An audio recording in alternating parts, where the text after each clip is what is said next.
Hello there. Tonight, we are going to explore something that has been with you since the very first moment of your life. Something so close, so constant, that you may have forgotten how extraordinary it is. Your skin. It is the largest organ in your body. It weighs about 8 pounds. And right now, as you lie here, it is doing something remarkable. It is feeling the world for you. The softness of your pillow, the warmth of the air, the gentle weight of the blanket against your arms. You do not need to remember any of this. You do not need to stay awake. Just let your body rest. Let your thoughts drift. And if sleep finds you before the end, that is exactly as it should be. If you enjoy these quiet journeys into science, a like or subscribe helps other sleepy souls find their way here too. Now, let us begin with something beautiful. Your skin is not just a barrier. It is a living, breathing landscape, and it has been waiting patiently to tell you its story. Your skin is the largest organ in your body. If you could gently remove it and lay it flat, it would cover an area of approximately 2 square meters, roughly the size of a small blanket. It is the only organ you can see in its entirety, and yet most of the time, you barely notice it is there. It works in silence, protecting everything beneath it, regulating your temperature, and sensing the world around you without ever asking for your attention. Dermatologists at the University of California have studied the skin's surface area across thousands of subjects and confirmed that this remarkable organ accounts for approximately 16% of your total body weight. It is heavier than your liver, larger than your lungs, and more complex than most people realize. Imagine a blanket that has been draped over you since birth, one that has grown with you, stretched with you, and repaired itself every time it was torn or scratched. A blanket so intelligent that it can feel the difference between silk and cotton, between warmth and cold, between a gentle touch and a firm grip. That is your skin. It has been with you longer than any memory. Perhaps you might notice the places where your skin meets the surface beneath you right now. The backs of your hands, the curve of your shoulders, the soft weight of the fabric resting against your arms. And as you settle deeper into that awareness, your skin does not ask anything of you. It simply continues its quiet work, feeling the world on your behalf. Your skin weighs approximately 8 pounds. That is roughly 3.5 kilograms, about the weight of a newborn baby. It is a substantial organ, dense with blood vessels, nerve endings, glands, and layers of living tissue. And yet it is so thin in places that you can see the veins beneath it. Researchers at the Massachusetts Institute of Technology have mapped the varying thickness of human skin across the body and found that it ranges from just 0.5 millimeter on the eyelids to nearly 4 millimeters on the soles of the feet. This variation is not random. It reflects millions of years of adaptation. Each area of skin calibrated precisely for the demands placed upon it. Picture a landscape that changes as you travel across it. In some places, the terrain is thin and delicate, like the skin of a peach. In others, it is thick and resilient, like the bark of an ancient tree. Your body is that landscape. Every region of your skin has its own character, its own texture, its own quiet purpose. Perhaps you might notice the thin skin of your eyelids, so light that you can feel the faintest breeze against them. Perhaps they have already begun to feel heavy, settling gently closed like curtains drawn at the end of a long day. And in that heaviness, there is no effort required, only the quiet permission to rest. Your skin is composed of 3 distinct layers. The outermost layer, the epidermis, is what you see and touch. Beneath it lies the dermis, a thicker layer filled with blood vessels, nerve endings, and the collagen fibers that give your skin its strength. And deeper still is the hypodermis, a cushion of fat and connective tissue that insulates your body and absorbs impact. Histologists at Johns Hopkins University have studied these 3 layers in extraordinary detail, using electron microscopy to reveal structures invisible to the naked eye. They have found that the epidermis alone contains 5 sublayers, each with a specific role in protecting and renewing the skin's surface. Imagine a garden with 3 terraces. The top terrace is exposed to the sun and the wind, constantly renewing itself as old leaves fall and new ones grow. The middle terrace is sheltered, rich with roots and hidden pathways that carry water and nutrients. And the deepest terrace is soft earth, warm and still, holding everything in place. Your skin is that garden, layered, purposeful, and quietly alive. Perhaps you might notice the palms of your hands resting wherever they have come to rest. Perhaps they feel warm, soft, settled, as if they have found exactly the right place to be. And in that stillness, your skin breathes, layer by layer. It holds you together without a sound. Touch is the first sense to develop in the human body. Long before a baby can see or hear or taste, it can feel. By the 8th week of gestation, the embryo begins to respond to tactile stimulation around the mouth and cheeks. This means that your relationship with touch is older than your relationship with light, older than your relationship with sound, older than almost anything you have ever known. Developmental biologists at the Karolinska Institute in Sweden have traced the emergence of touch receptors in the human embryo and confirmed that the somatosensory system is the first sensory system to become functional. Touch is not merely one of the 5 senses. It is the foundation upon which all other senses are built. Imagine a dark, warm room where nothing can be seen and nothing can be heard. And yet, in that room, something is already awake. Something is already reaching out, feeling the boundaries of its world, learning what is soft and what is firm, what is warm and what is cool. That is how you began, in silence and in darkness. Your first language was touch.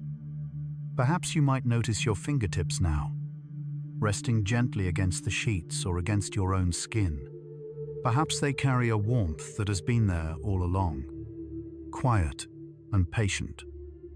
And as that warmth spreads, you are returning to the very first thing your body ever learned, the language of gentle feeling. By the 14th week of development, a fetus can feel touch on nearly every part of its body. The face, the palms, the soles of the feet, all become sensitive to the lightest pressure. This is remarkably early. At 14 weeks, the fetus is barely the length of a finger, and yet it is already capable of sensing the world around it through the amniotic fluid that cushions and surrounds it. Researchers at University College London have used ultrasound imaging to observe fetal responses to tactile stimulation and found that by the 2nd trimester, fetuses will turn toward gentle touch and withdraw from uncomfortable pressure. These responses suggest that the sense of touch is not merely present but already sophisticated. Imagine a tiny sea creature floating in a warm ocean, eyes still forming, ears still silent, and yet already aware of the currents that move around it. Every ripple carries information. Every wave is a message. That is what the earliest weeks of your life were like. You were swimming in sensation, learning the world through the quietest sense of all. Perhaps you might notice the gentle weight of your own body sinking into wherever you are resting. Perhaps it feels like floating, like being held by something warm and still. And in that floating, you are closer to your beginning than you might think. The very first thing you ever felt was comfort. Scattered throughout the deepest layer of your epidermis are tiny, specialized cells called Merkel cells. These remarkable sensors are among the most sensitive touch receptors in your body. They respond to the lightest pressure, the faintest brush of contact, detecting stimuli so subtle that you might not even consciously notice them. And yet, they are constantly reporting back to your brain, painting a detailed picture of every surface you touch. Neurobiologist Jianguo Bat at Columbia University has studied Merkel cells extensively and found that they form clusters called touch domes, particularly dense in the fingertips, lips, and the base of hair follicles.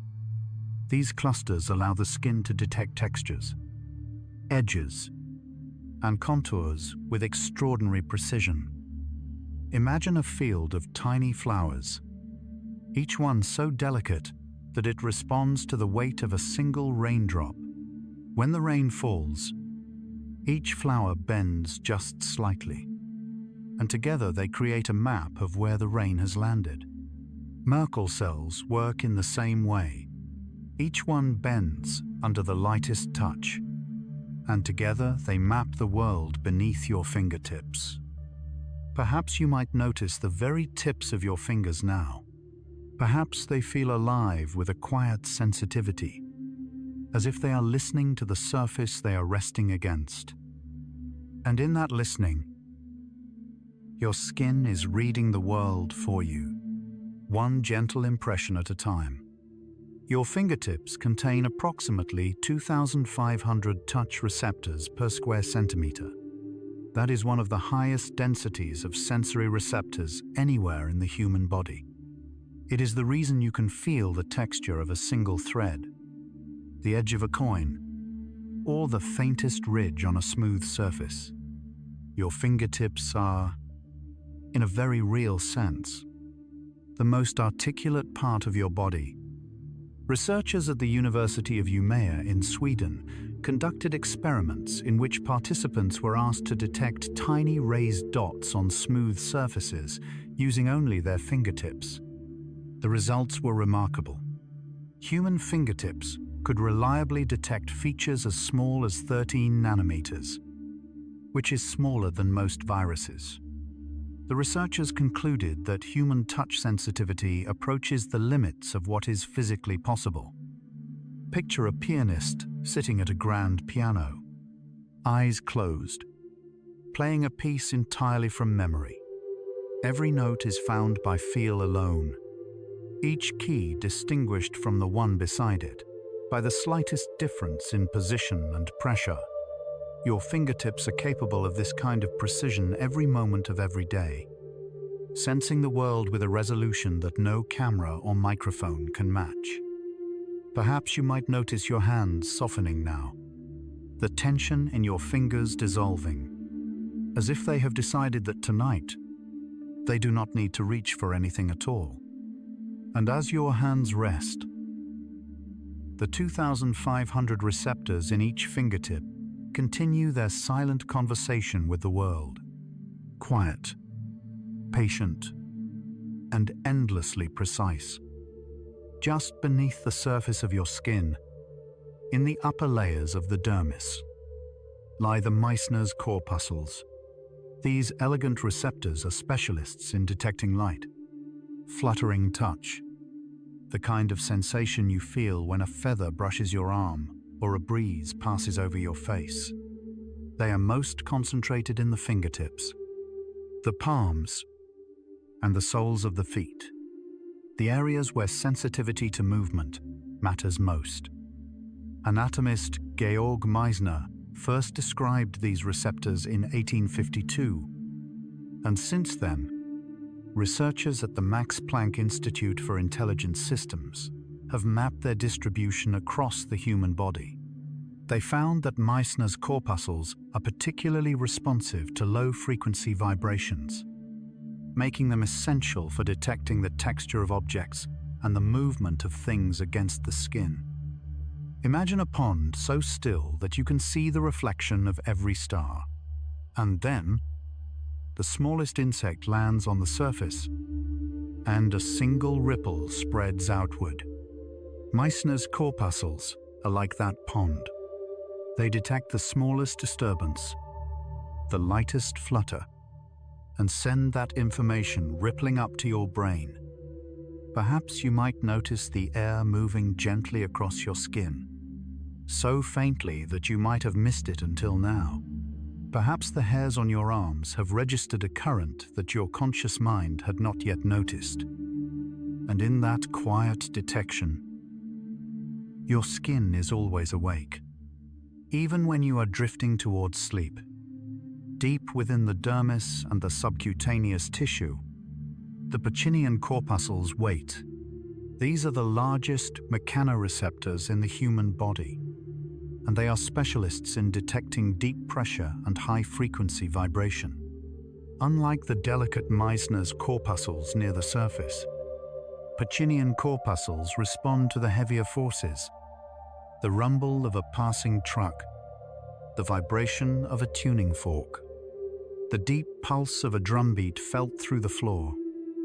Researchers at Stanford University have studied the structure of Pacinian corpuscles and found that they resemble tiny onions, with concentric layers of tissue wrapped around a single nerve ending at the center. When pressure is applied, these layers compress, and the nerve fires. When the pressure is released, the layers spring back, and the nerve fires again.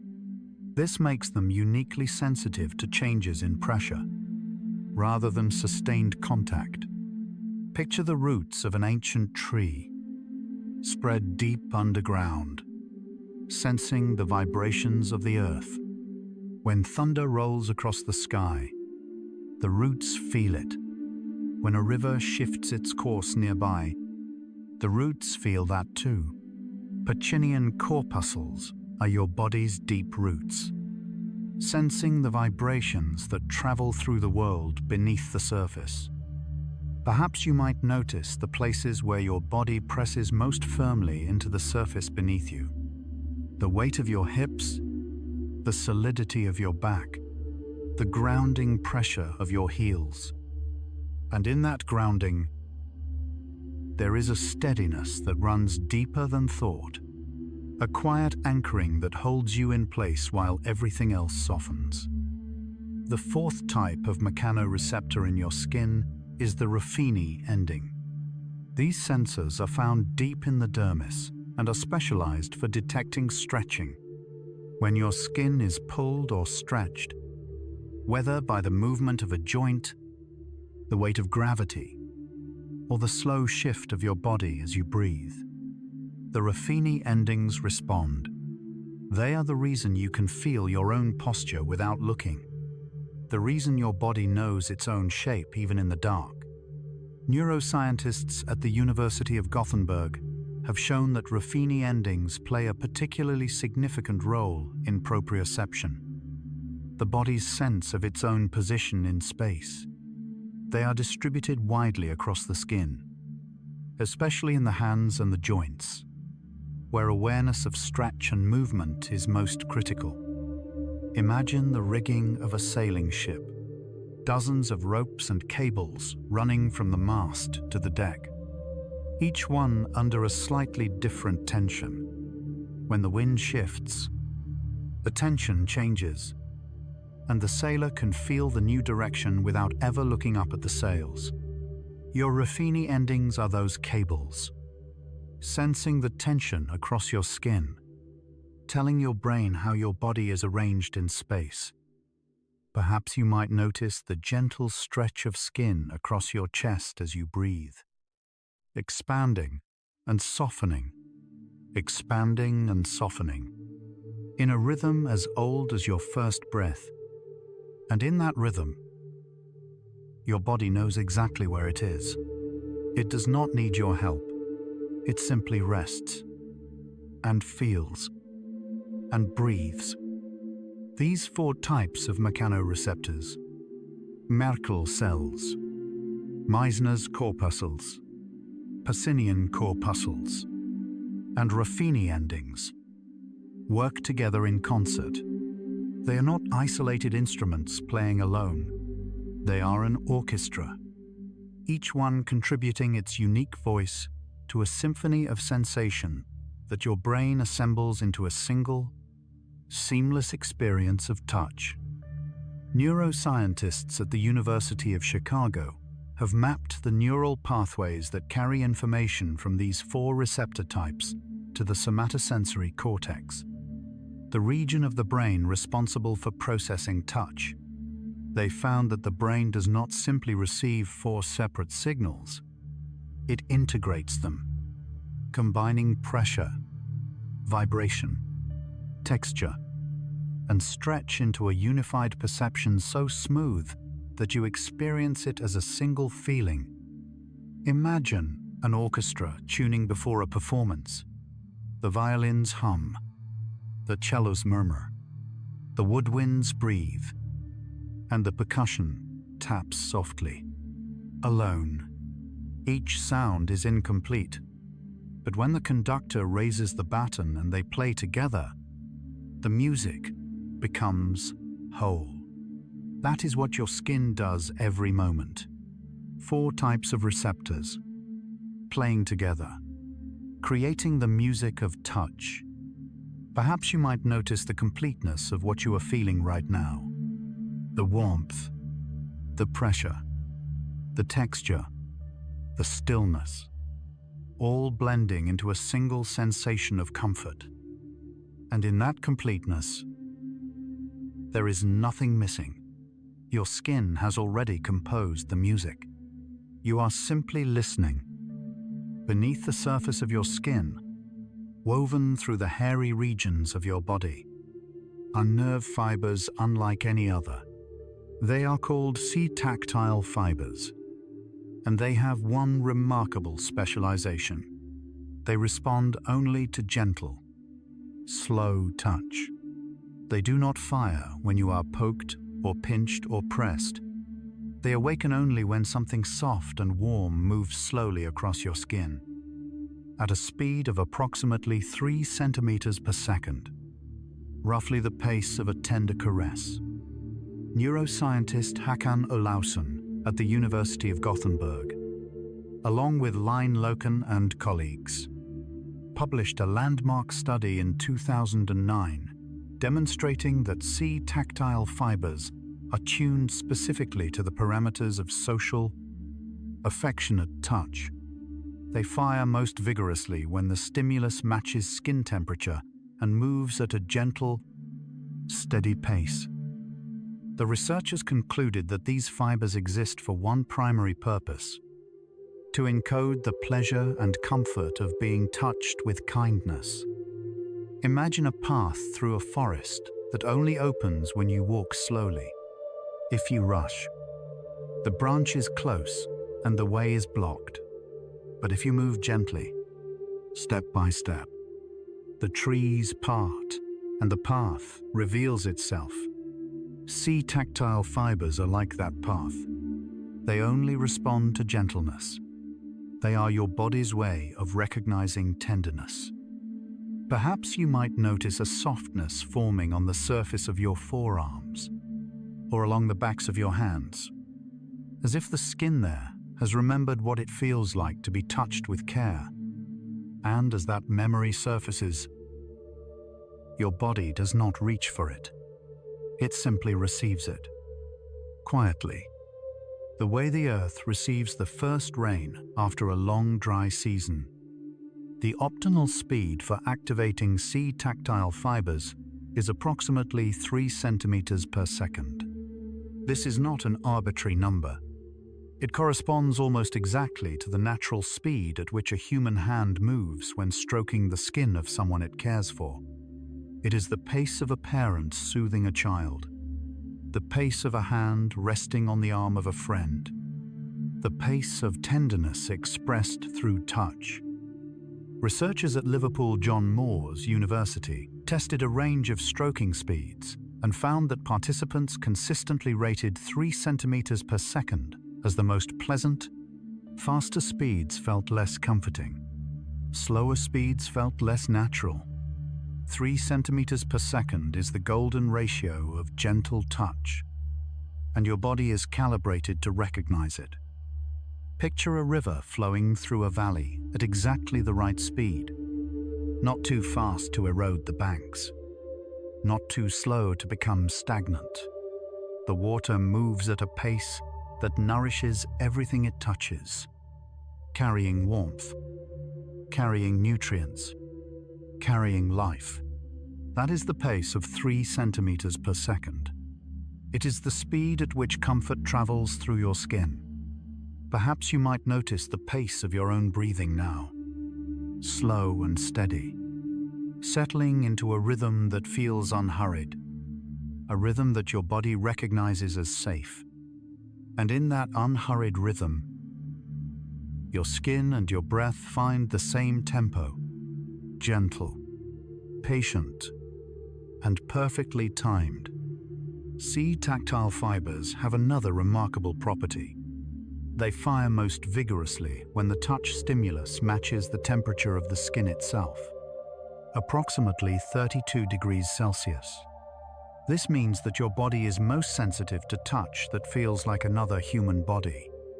A cold metal instrument pressed against your skin will activate pressure receptors, but it will not awaken the sea tactile system. Only warmth that matches your own can do that.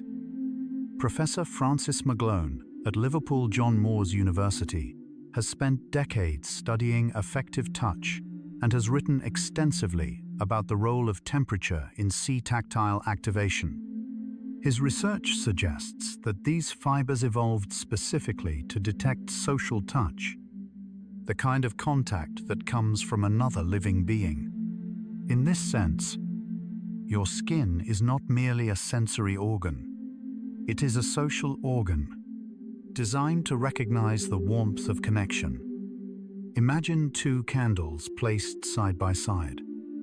Their flames do not compete. They do not struggle. They simply warm the same air. And in doing so, they create a glow that neither could produce alone. That is what happens when skin meets skin at the same temperature. The warmth is shared, and the sea tactile fibers recognize it as belonging. Perhaps you might notice a warmth gathering at the surface of your skin now, not from an external source, but from within, the quiet heat of your own body, radiating gently outward. And in that warmth, your sea tactile fibers are at rest. They are not searching for touch. They are simply holding the memory of it. Like embers that glow long after the fire has dimmed, when your skin is touched gently, your body releases oxytocin. This hormone, sometimes called the bonding hormone, is produced in the hypothalamus and released into the bloodstream and the brain. It reduces anxiety, lowers blood pressure, and creates a feeling of warmth and trust. Every gentle touch triggers a small cascade of oxytocin, a chemical reward for the simple act of being close to another living being.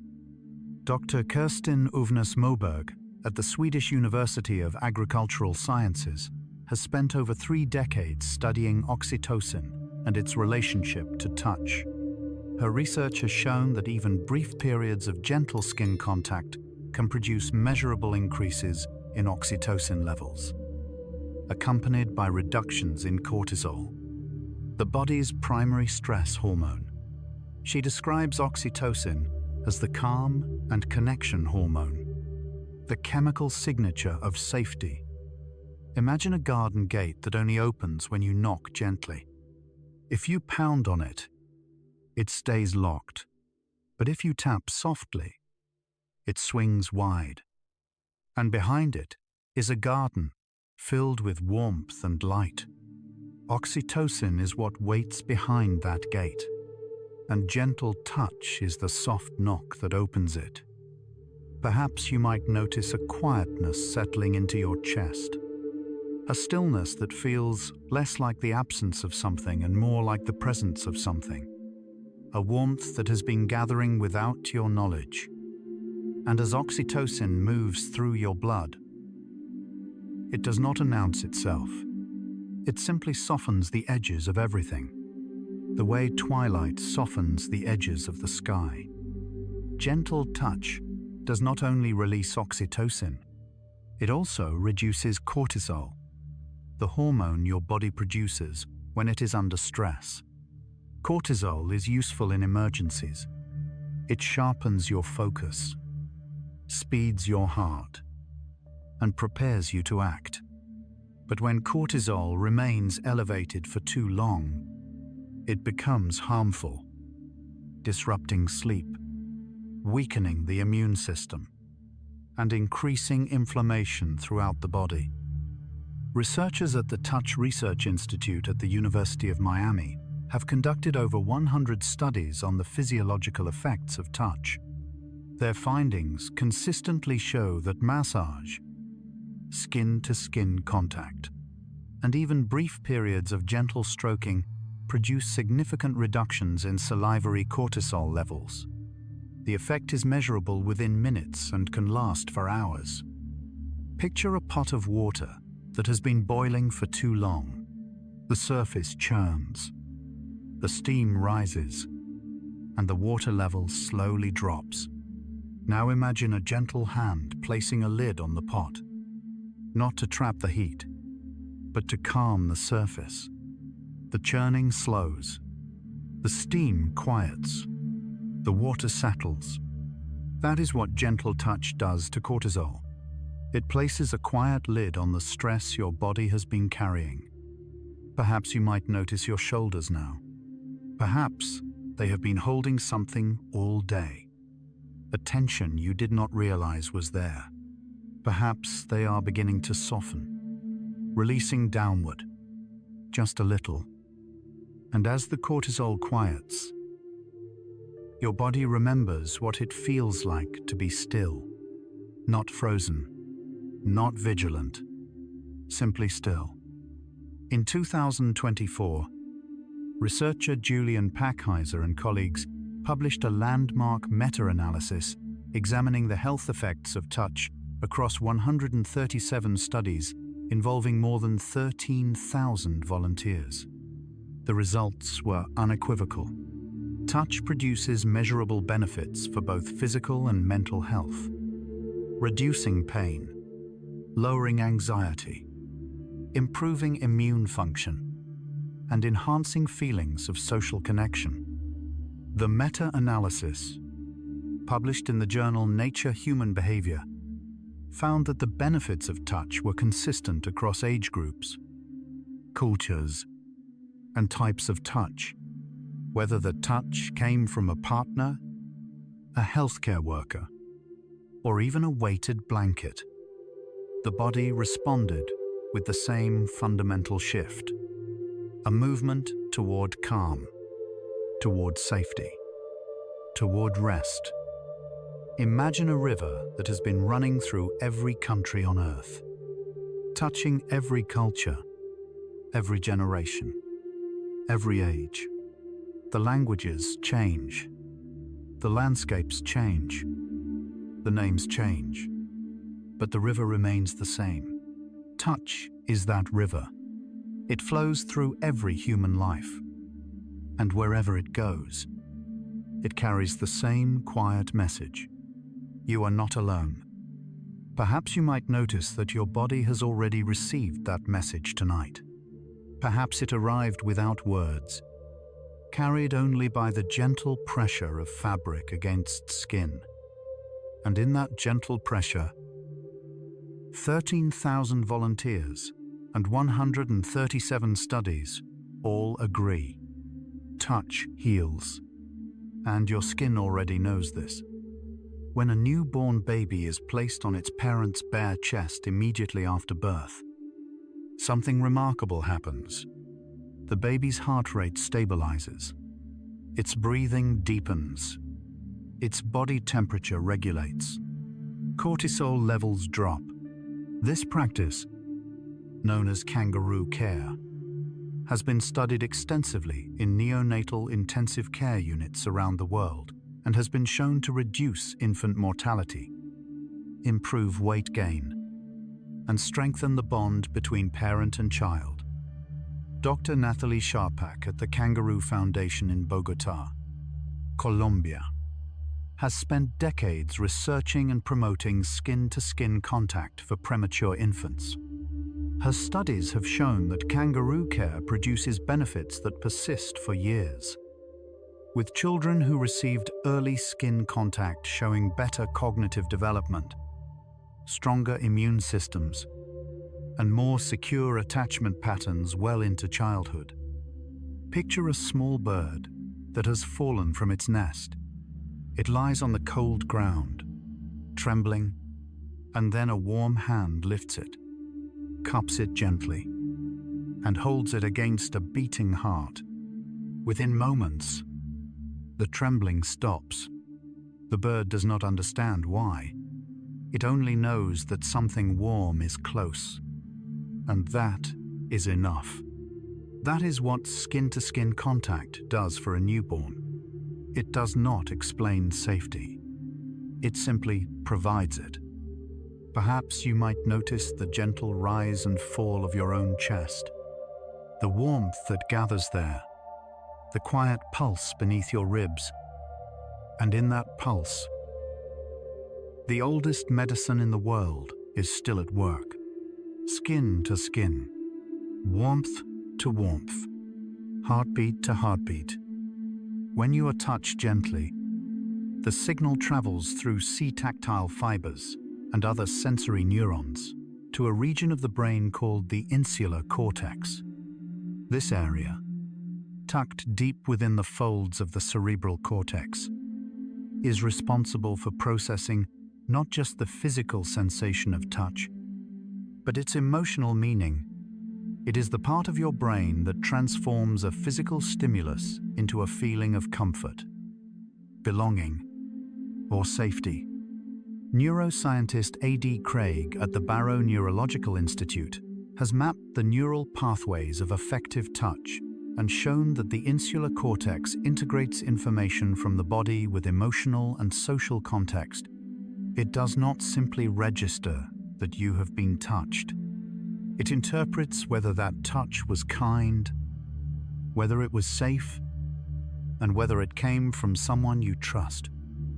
Imagine a translator who does not merely convert words from one language to another, but captures the emotion behind them, the tone of voice, the pause before speaking, the warmth in the delivery. The insular cortex is that translator. It takes the raw data of touch and converts it into something your heart can understand. Perhaps you might notice that the sensations reaching your skin tonight carry a quality beyond mere pressure and temperature. Perhaps there is something gentler in them, something that feels like permission. And in that permission, your brain has already decided that this moment is safe, not because it was told, but because it was felt. Your brain processes pleasant touch differently from painful touch. They travel along separate neural pathways, activate different brain regions, and produce entirely different chemical responses. Pain travels fast, along myelinated A-delta fibers, arriving at the brain in milliseconds, as a sharp, urgent signal. Pleasant touch travels slowly along unmyelinated C-tactile fibers, arriving as a warm, diffuse glow that spreads through the body like sunlight through water. Researchers at the University of Oxford have used functional magnetic resonance imaging to compare brain activity during pleasant and painful stimulation. They found that pleasant touch activates the orbitofrontal cortex, a region associated with reward and pleasure, while suppressing activity in the amygdala, the brain's threat detection center. In other words, gentle touch does not merely feel good, it actively reduces fear. Imagine two messengers running toward a castle. One arrives breathless, shouting an alarm. The other arrives slowly, carrying flowers, whispering that all is well. Pain is the first messenger. Pleasant touch is the second. And when the second arrives, the castle gates open. The guards stand down, and the kingdom rests. Perhaps you might notice a quietness in the back of your mind, a space where worry might normally live, but tonight finds only stillness. And in that stillness, your brain has chosen the second messenger. Not alarm, but peace. Not urgency, but rest. The parts of your body covered with fine, soft hair contain more C-tactile fibers than the smooth, hairless skin of your palms and soles. This is a curious fact.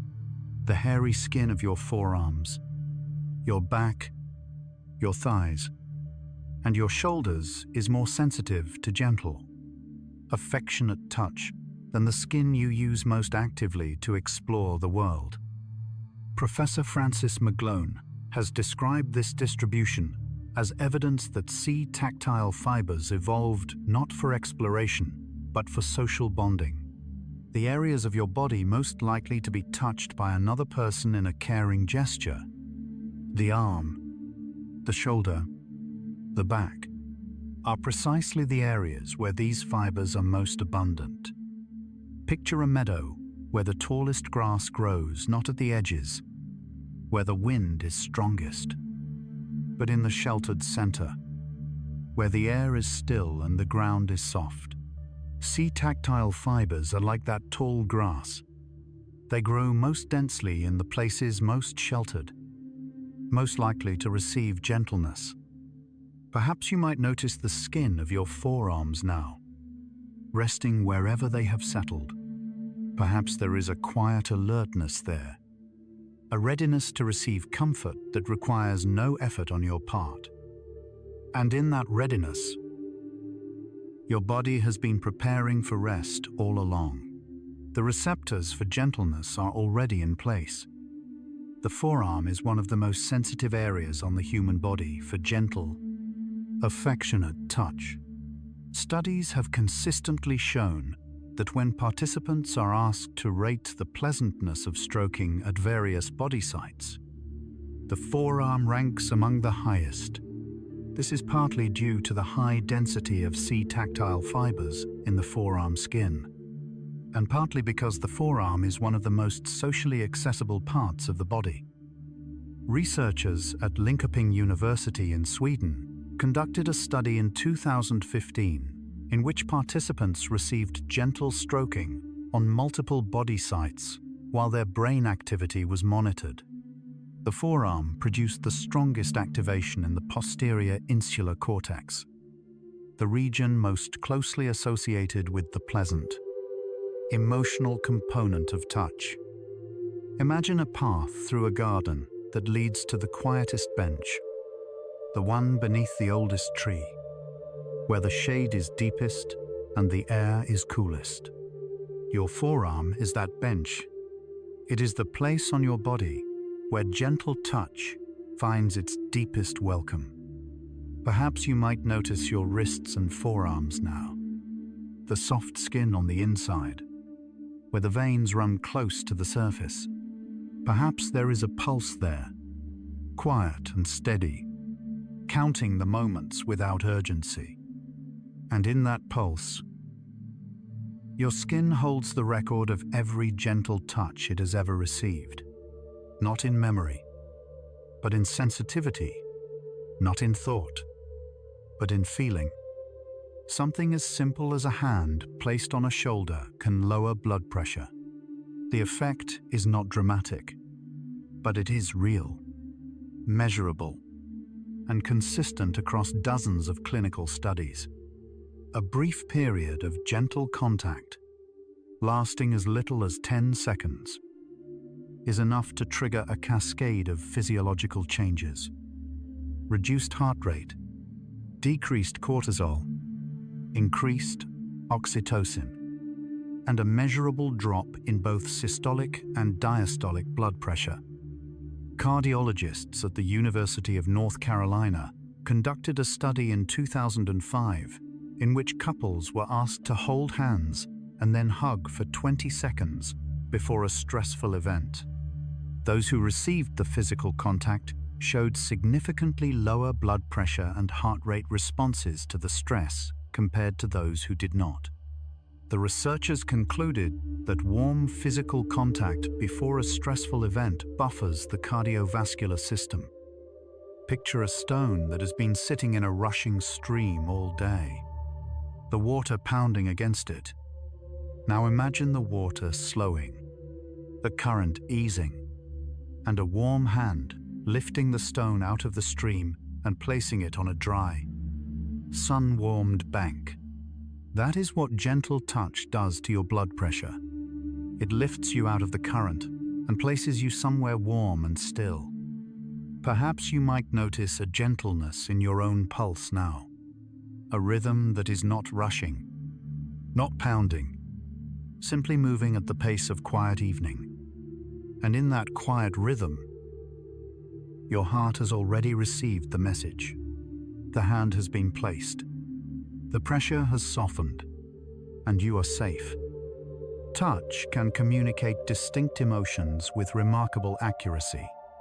In a series of groundbreaking studies, psychologist Matthew Hertenstein at DePauw University asked participants to communicate specific emotions: gratitude, sympathy, love, anger, fear, and disgust to a stranger using only a brief touch on the forearm. The stranger, who could not see the toucher, was then asked to identify the emotion. The accuracy rates were extraordinary, reaching 78% for some emotions, far above chance. Hertenstein's research, published in the journal Emotion in 2009, demonstrated that touch is not a blunt instrument. It is a nuanced language, capable of expressing a wide range of emotional states with a precision that rivals facial expression and vocal tone.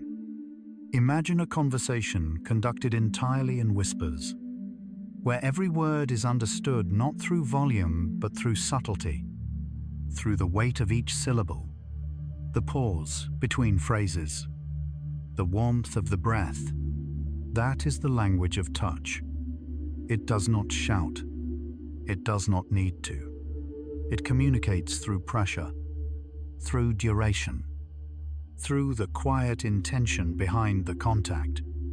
Perhaps you might notice that the surfaces touching your skin right now are speaking to you in their own gentle way. The pillow says rest. The blanket says warmth. The mattress says you are held. And as those quiet messages settle into your body, your skin has already translated them, not into words, but into feeling. And the feeling is peace.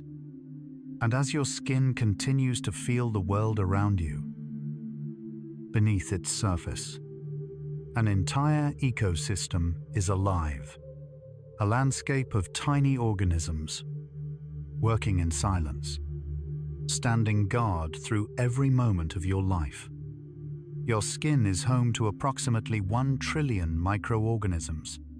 That is a number so large that it is difficult to comprehend. If you could count 1 microorganism per second, it would take you more than 31,000 years to count them all. And yet, they live quietly on the surface of your skin, in the folds and crevices, in the oil and moisture, forming an invisible ecosystem that has co-evolved with the human body over millions of years. Microbiologists at the National Institutes of Health launched the Human Microbiome Project in 2007 to map the microbial communities living on and inside the human body. Their findings revealed that the skin microbiome is one of the most diverse ecosystems on the planet, rivaling the complexity of a tropical rainforest in its variety of species and interactions. Imagine standing at the edge of a forest that stretches beyond the horizon. The canopy is dense, the undergrowth is rich, and every square meter contains hundreds of species you have never seen. Now imagine that this forest is not in some distant jungle. It is on your skin, right now. A living, breathing world that you carry with you everywhere you go. Perhaps you might notice the surface of your face, the gentle warmth of your forehead, the soft curve of your cheeks. Perhaps the skin there feels quiet, peaceful, unaware of the teeming life it supports. And in that quiet, 1 trillion organisms continue their ancient work, silently, faithfully, without ever being asked. Over 1,000 species of bacteria live on your skin at any given time. Each species has found its niche, its preferred environment, its role in the larger community. Some thrive in the oily regions of your face and scalp. Others prefer the dry, cool expanses of your forearms and shins. Still others flourish in the warm, moist environments of your armpits and the spaces between your toes. Researchers at the Jackson Laboratory for Genomic Medicine have used advanced DNA sequencing to catalog the bacterial species living on human skin and found that the composition varies dramatically from one body site to another. The forehead hosts different communities than the elbow. The palm differs from the back of the hand. Each region of your skin is a distinct habitat, as different from its neighbors as a desert is from a marsh. Picture a continent viewed from space, with mountains, valleys, rivers, and plains, each region supporting its own unique wildlife. Your body is that continent, and the bacteria living on your skin are the wildlife, each species adapted to its own particular landscape.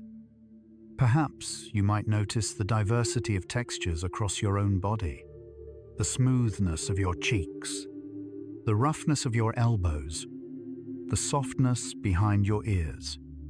Each one is a different world, and in each of those worlds, life is flourishing, quiet, invisible, and older than civilization.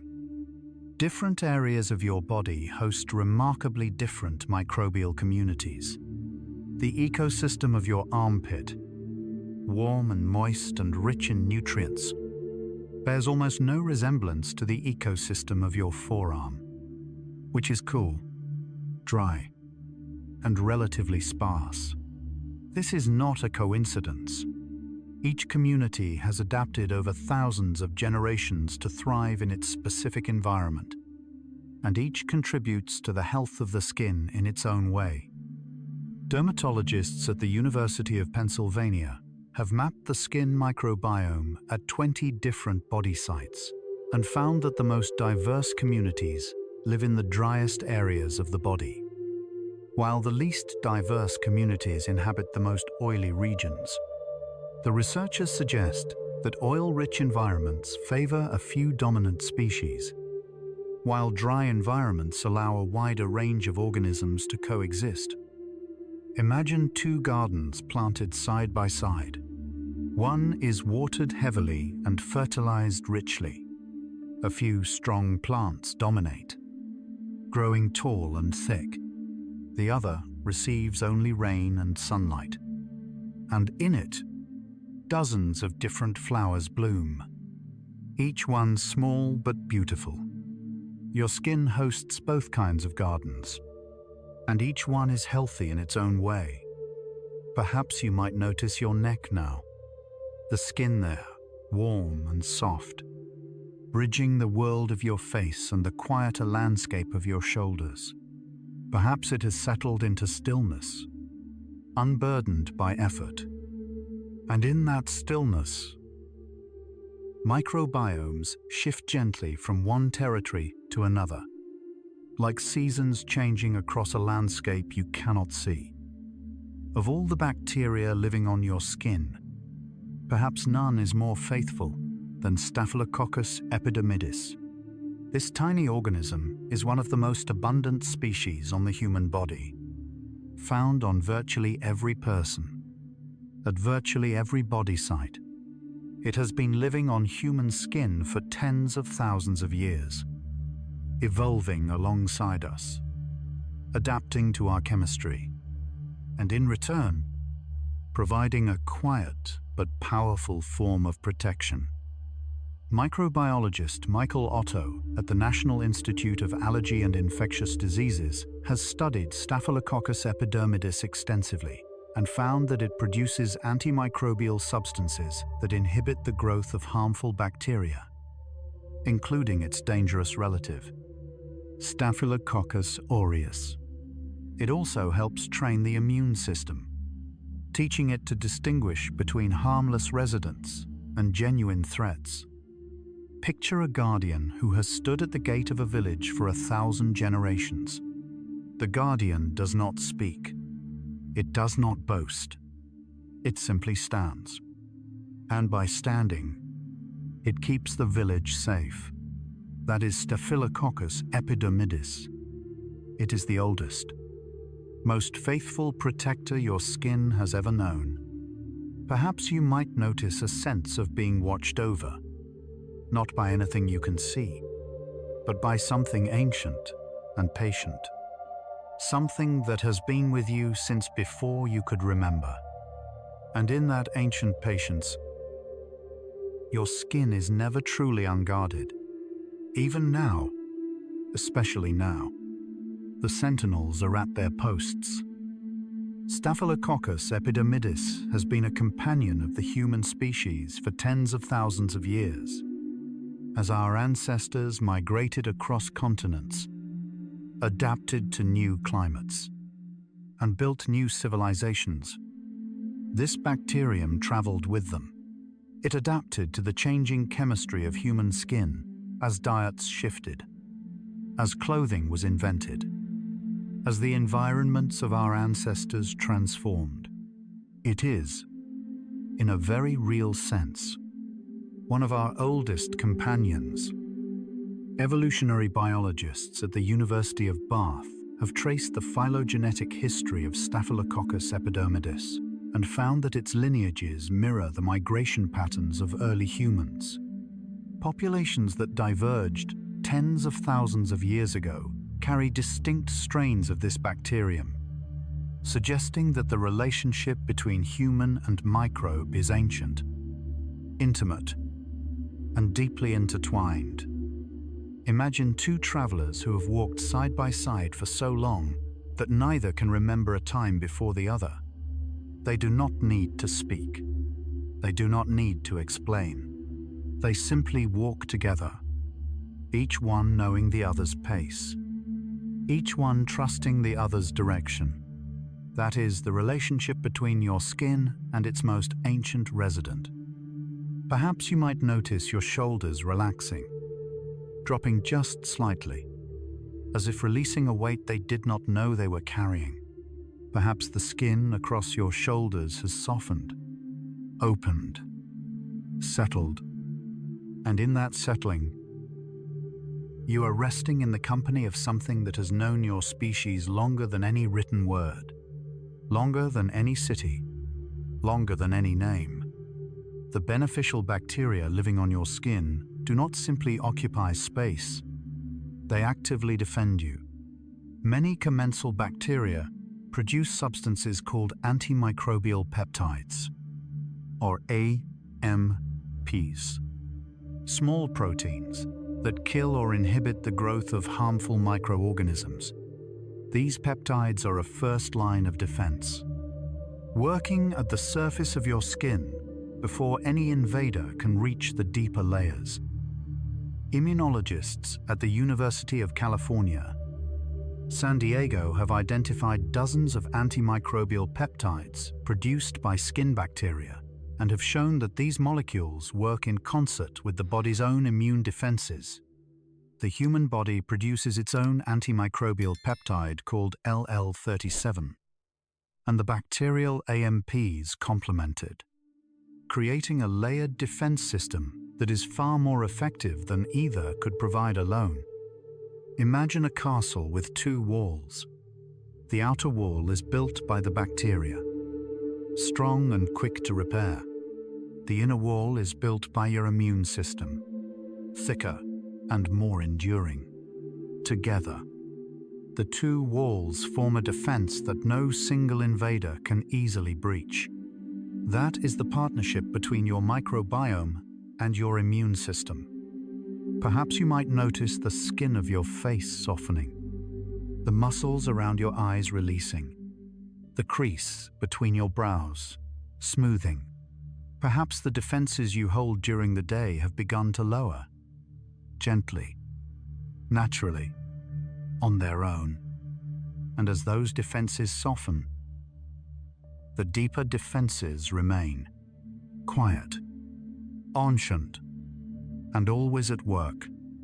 The relationship between your body's immune defenses and the antimicrobial peptides produced by skin bacteria is one of the most elegant partnerships in human biology. Your cells produce LL37, a peptide that disrupts the membranes of harmful bacteria. At the same time, the commensal bacteria on your skin produce their own AMPs, which target different types of pathogens using different mechanisms. Together, they cover a wider range of threats than either system could address alone. Researchers at the National Institutes of Health have described this partnership as a form of symbiotic immunity, a defense system that blurs the boundary between self and other. The bacteria are not invaders, they are allies, recruited over millions of years of co-evolution to stand beside the body's own defenses. Picture two musicians playing a duet. One plays the melody, the other plays the harmony. Neither is complete without the other, but together they create something greater than the sum of their parts. That is the duet between your immune system and your microbiome. A partnership so old and so refined that it sounds like a single voice. Perhaps you might notice a steadiness in your breathing now, a rhythm that has settled without your direction, as if something inside you has decided that tonight, all systems are calm. And in that calm, the duet continues. Note by quiet note, your defenses play on. Your skin microbiome begins forming at the moment of birth.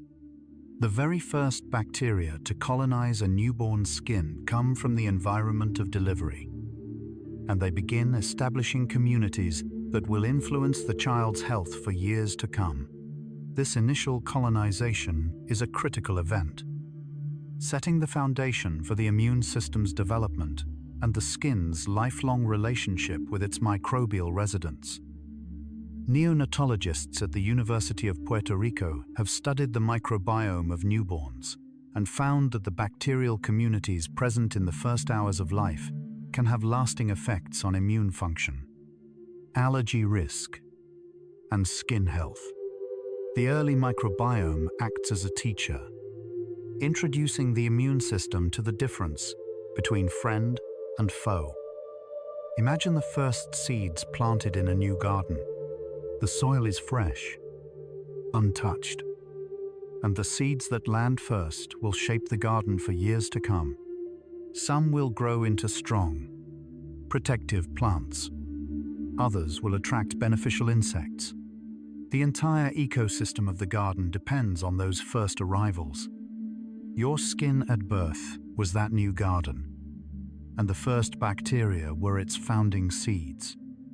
Perhaps you might notice the skin of your cheeks, soft and warm, carrying the quiet history of every microbe that has lived there since your very first day. And in that history, your skin holds a story that began before your first memory. A story written in bacteria and immunity, in protection and trust.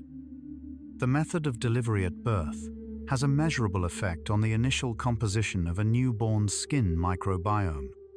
Babies born through the birth canal are colonized first by bacteria from the parent's vaginal and skin microbiome, while babies born by cesarean section are colonized primarily by bacteria from the hospital environment and the skin of healthcare workers. These differences, researchers at New York University, led by Maria Gloria Dominguez Bello, have studied these differences extensively and have even experimented with transferring maternal microbes to cesarean-born infants in the first minutes of life. Their preliminary findings suggest that partial restoration of the natural microbiome is possible and may offer health benefits. Picture two rivers that begin at the same mountain but take different paths to the sea. One flows through a dense forest, gathering minerals and microorganisms along the way. The other flows through open plains, collecting different nutrients and different life. Both rivers reach the sea, but they carry different stories.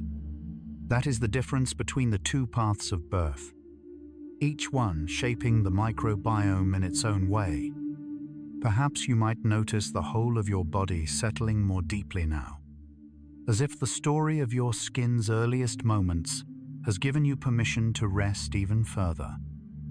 And as you settle, your microbiome, however it began, has been growing, adapting, and protecting you every day since.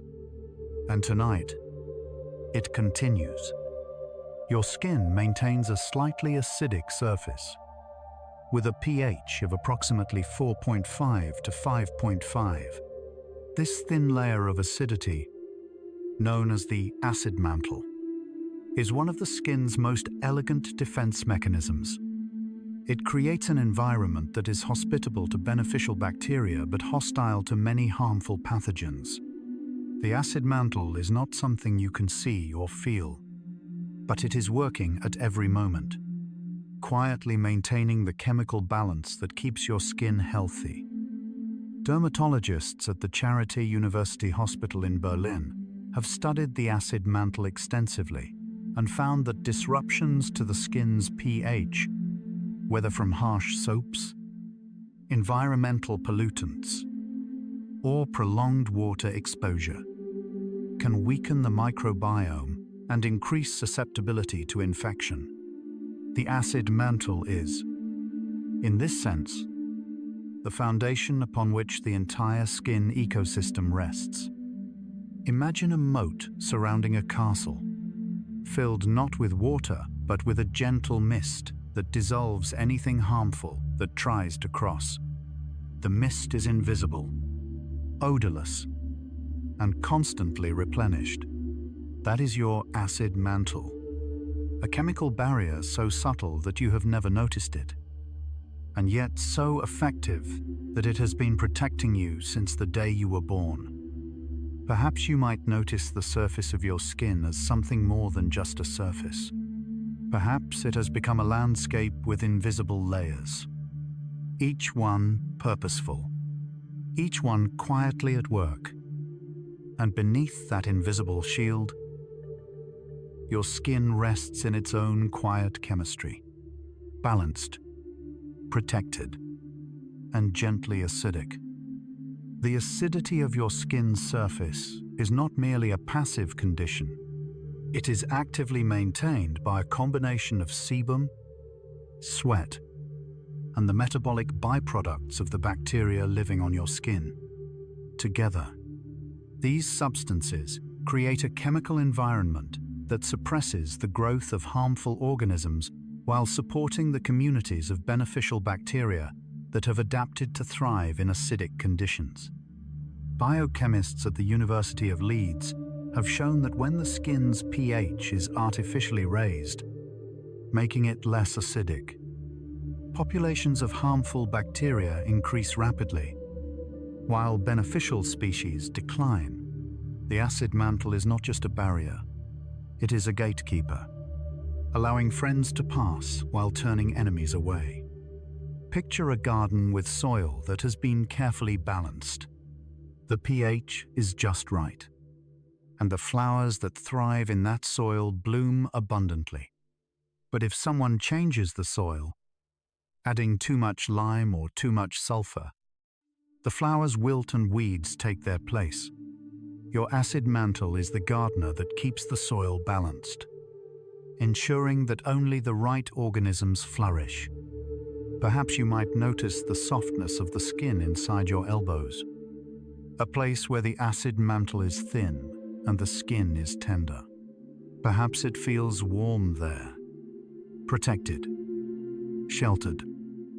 And in that shelter, the chemistry of your skin is performing a balancing act so precise that no laboratory could replicate it.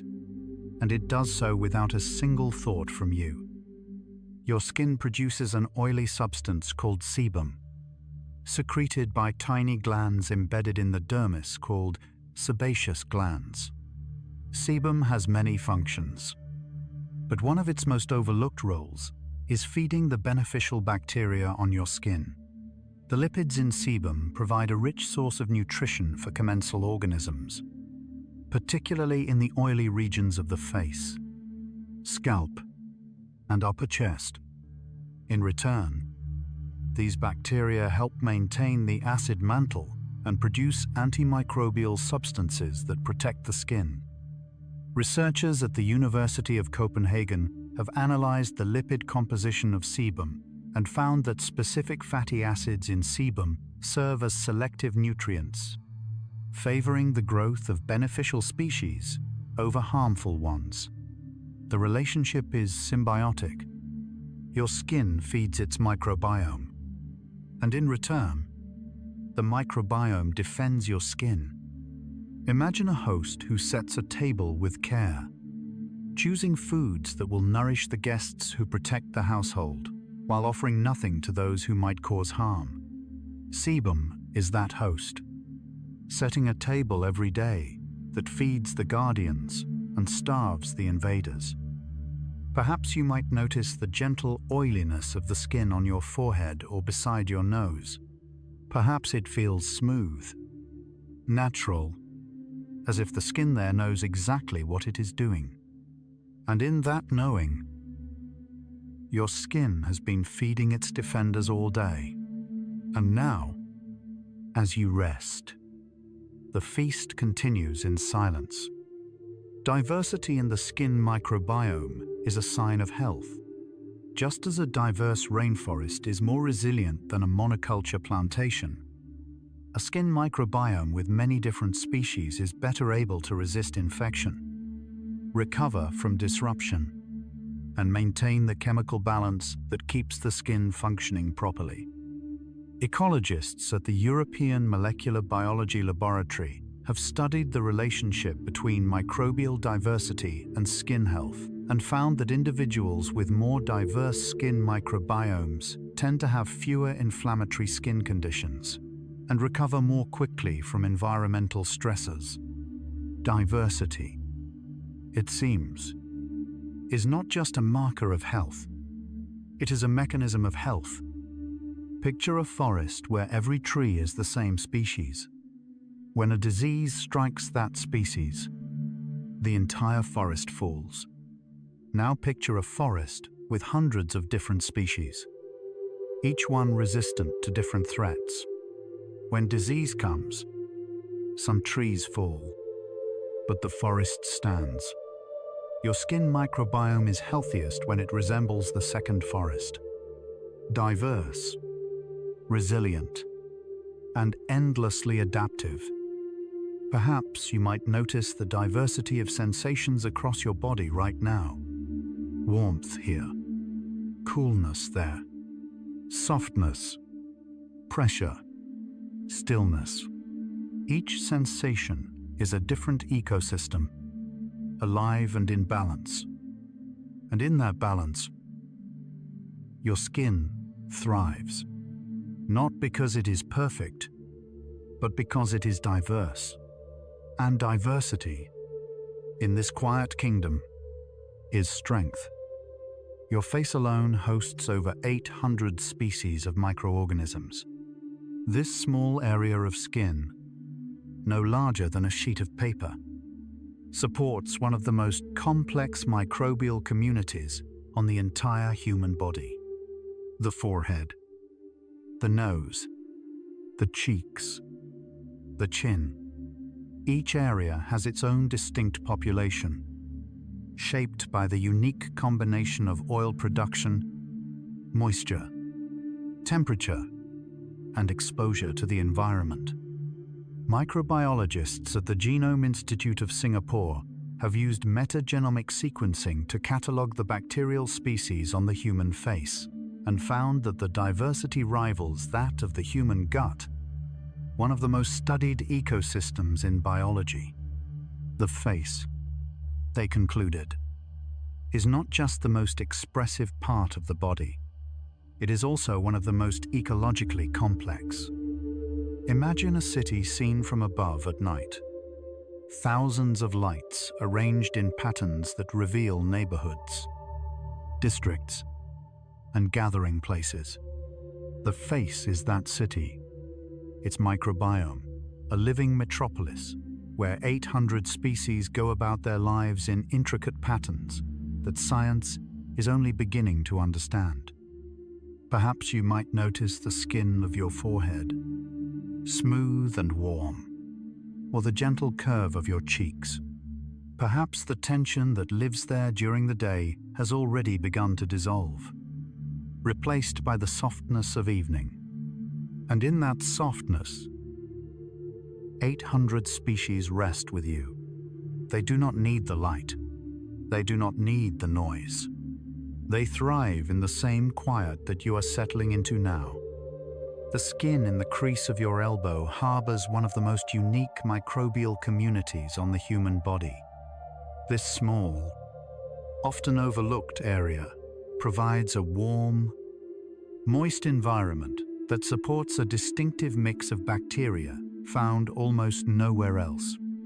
Researchers have found that the elbow crease microbiome is remarkably stable over time, maintaining its unique composition even as other body sites fluctuate.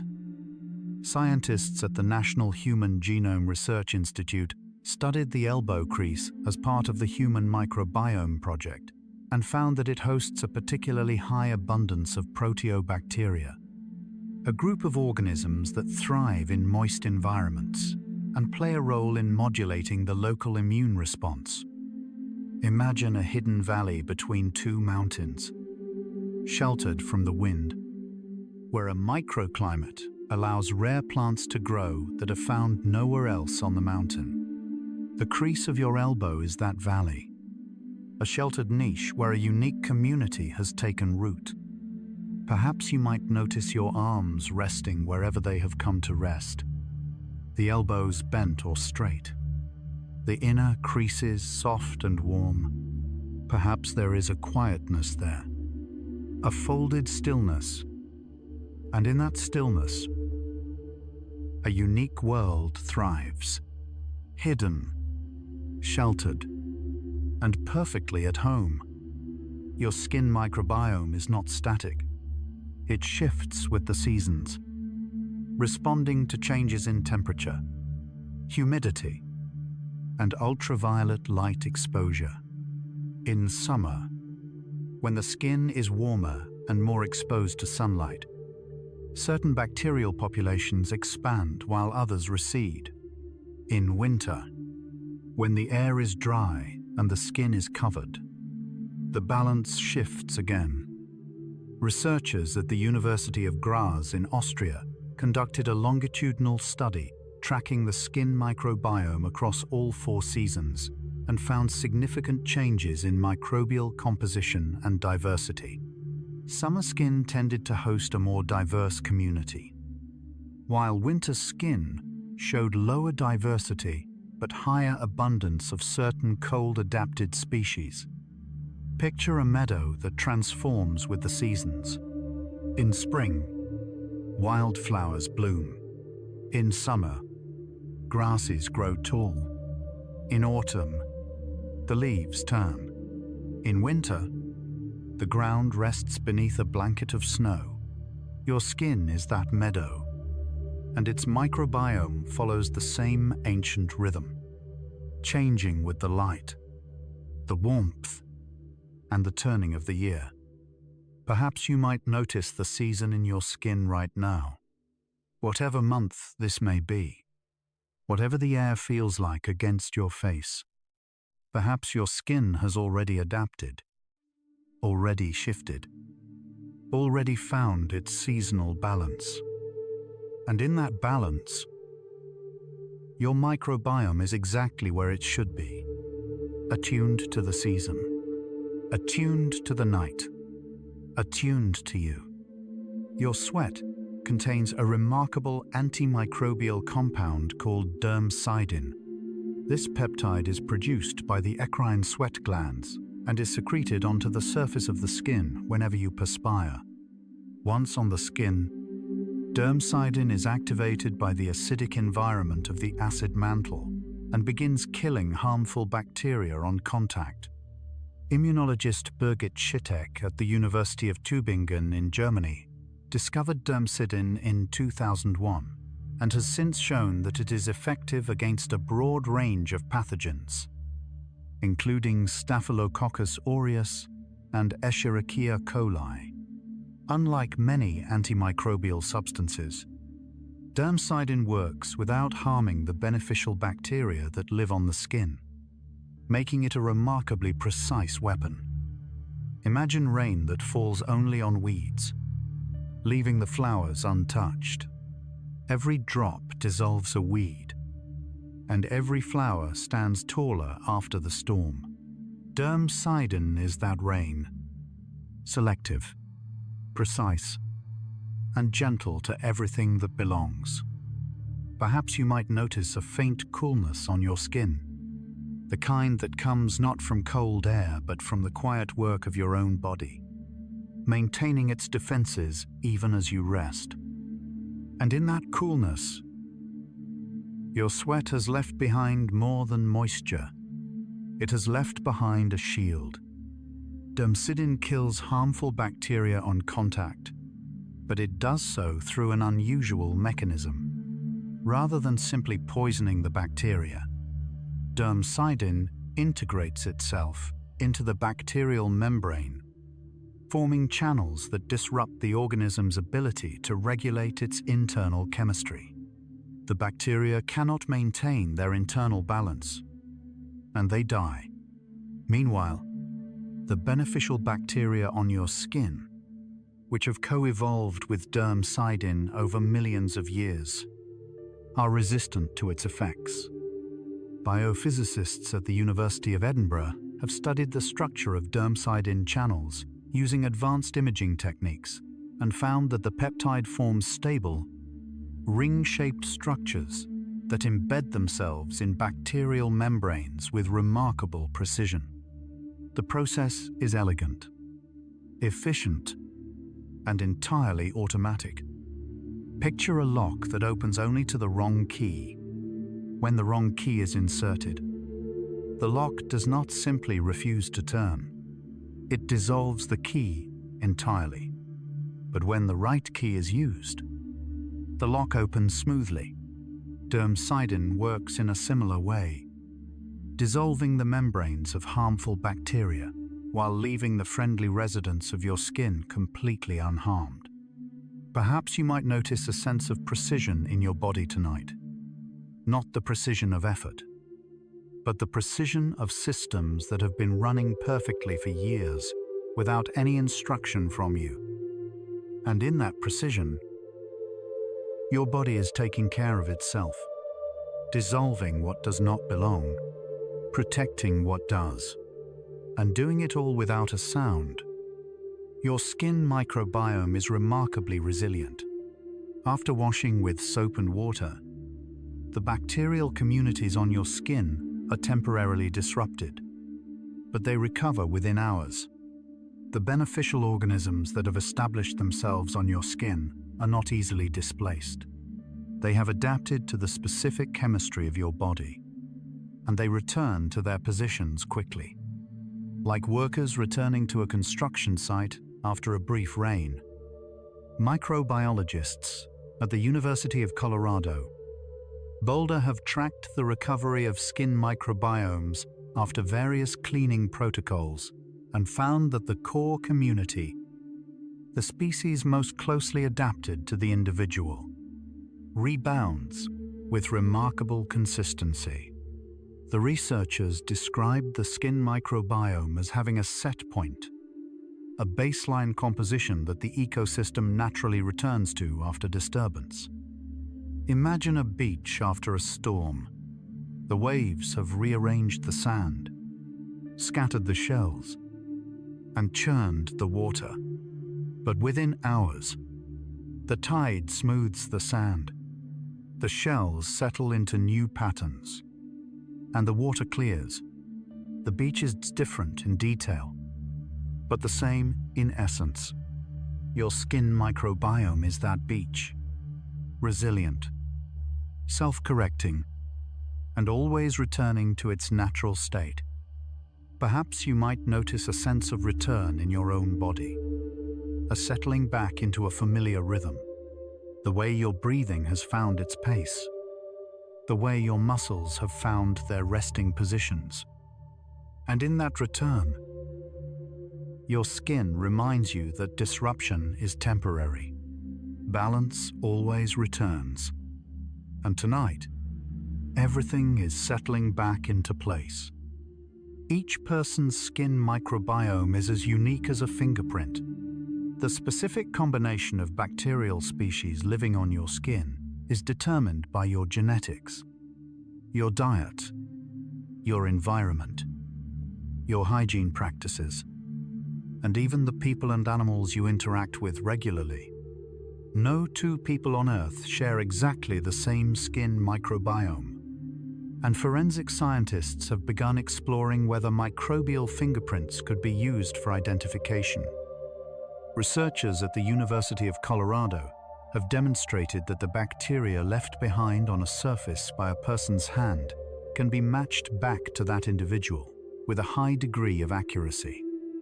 Even hours after the contact occurred, the skin microbiome is, in this sense, a biological signature, as personal and as distinctive as the holes and ridges of your fingerprints. Imagine a snowflake under a microscope, its crystal pattern unlike any other that has ever fallen or will ever fall. Your skin microbiome is that snowflake, a pattern so complex and so personal that it could only belong to you. Perhaps you might notice the uniqueness of your own body tonight, the way it breathes in its own rhythm, rests in its own way, settles into its own particular stillness. And in that uniqueness, you carry a world that no one else has ever carried. 1 trillion organisms, arranged in a pattern that is yours alone. Your skin does not exist in isolation. It communicates constantly with other organ systems, including the gut, through a pathway scientists call the gut-skin axis. The bacteria living on your skin and the bacteria living in your digestive tract exchange chemical signals that influence mood, immune function, and skin health. This means that the state of your skin is connected to the state of your digestion, and vice versa. Gastroenterologists at the University of California, Davis have studied the gut-skin axis and found that disruptions to the gut microbiome, such as those caused by antibiotics or dietary changes, can produce measurable changes in skin health, including increased inflammation, altered oil production, and changes in microbial composition. The two systems are not separate. They are in constant conversation. Picture two villages connected by an underground river. What happens in one village? A drought, a celebration, a change in the water is felt in the other. Sometimes quickly, sometimes slowly, but always eventually. Your gut and your skin are those two villages, linked by chemical messengers that flow between them. Perhaps you might notice your stomach settling now, a quietness in your belly that mirrors the quietness on your skin. Perhaps the two have found the same rhythm, the same calm, and in that shared calm, the conversation between your gut and your skin grows quieter, not because it has stopped, but because both villages are at peace. The microbiome living on your skin is in constant communication with your immune system. This is not a one-way broadcast. It is a dialogue. The bacteria send chemical signals to the immune cells in the skin, and the immune cells respond by adjusting their behavior, sometimes ramping up defenses, sometimes standing down, depending on the information they receive. Immunologists at the Weizmann Institute of Science in Israel have demonstrated that the skin microbiome plays a critical role in training the immune system during early life, teaching it to distinguish between harmless microorganisms and genuine threats. Without this microbial education, the immune system is more likely to overreact, leading to allergies, eczema, and other inflammatory conditions. Imagine a teacher standing before a classroom of new students, patiently explaining which strangers are friends and which are not. The students learn quickly, and soon they can make these distinctions on their own. Your microbiome is that teacher, and your immune system is the eager student, learning from birth how to protect you without overreacting. Perhaps you might notice a sense of education within your own body, a feeling that your systems know what they are doing, that the lessons have already been learned. And in that knowing, your immune system rests easy. The teacher is still present. The students are well trained. And tonight, the classroom is quiet. Your skin microbiome has co-evolved with the human species over millions of years. The bacteria on your skin today are the descendants of organisms that lived on the skin of your ancestors, adapting alongside them through ice ages and warm periods, through migrations and settlements, through changes in diet and climate and culture. This relationship is not accidental. It is the product of deep evolutionary time. Evolutionary microbiologists at the Max Planck Institute for Evolutionary Anthropology have compared the skin microbiomes of humans and other great apes and found that while the core structure is shared, the specific species reflect millions of years of divergent evolution. Our microbiome is uniquely human, shaped by the specific pressures and opportunities of our evolutionary history. Picture two rivers that began as a single stream millions of years ago. Over time, the landscape changed, and the stream split into two. Each river has since carved its own course, but both carry water from the same ancient source. Your skin microbiome is one of those rivers, carrying life that has been flowing since before the human species existed. Perhaps you might notice a sense of deep time settling over you, a feeling that what you carry on your skin is older than any thought you have ever had, older than any word you have ever spoken. And in that ancient current, your skin holds the memory of a relationship that began before history, before language, before fire. And right now, in this moment, billions of organisms are doing exactly what they have always done, protecting you, defending you, standing guard while you rest. They do not need light. They do not need instruction. They have been doing this for longer than the human mind can comprehend. Imagine a night watch that has been posted since the dawn of the species. The guards rotate. The faces change. But the vigil never ends. Generation after generation, the watch continues. And not once in all of human history has it been abandoned. Perhaps you might notice a deep sense of being held, not by hands, but by something vaster and more patient. Something that has been standing guard since before you were born and will continue long after you fall asleep tonight. And as this invisible forest continues its quiet vigil, the night brings something else entirely. A time of healing. A time when your skin, freed from the demands of the waking world, begins its deepest work of repair. Your skin cells divide more rapidly at night than during the day. When the sun sets and the world grows quiet, the cells in the deepest layer of your epidermis begin to multiply at an accelerated rate. This is not random. It is orchestrated by your circadian rhythm, the internal clock that governs nearly every biological process in your body. During the day, your skin is focused on defense, shielding you from ultraviolet light, pollution, and mechanical stress. But at night, it shifts into repair mode, and the pace of cell division increases dramatically.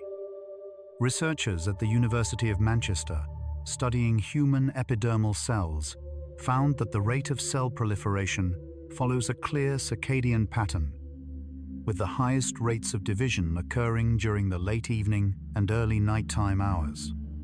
The cells seem to know that the body is at rest, and they use that stillness to rebuild.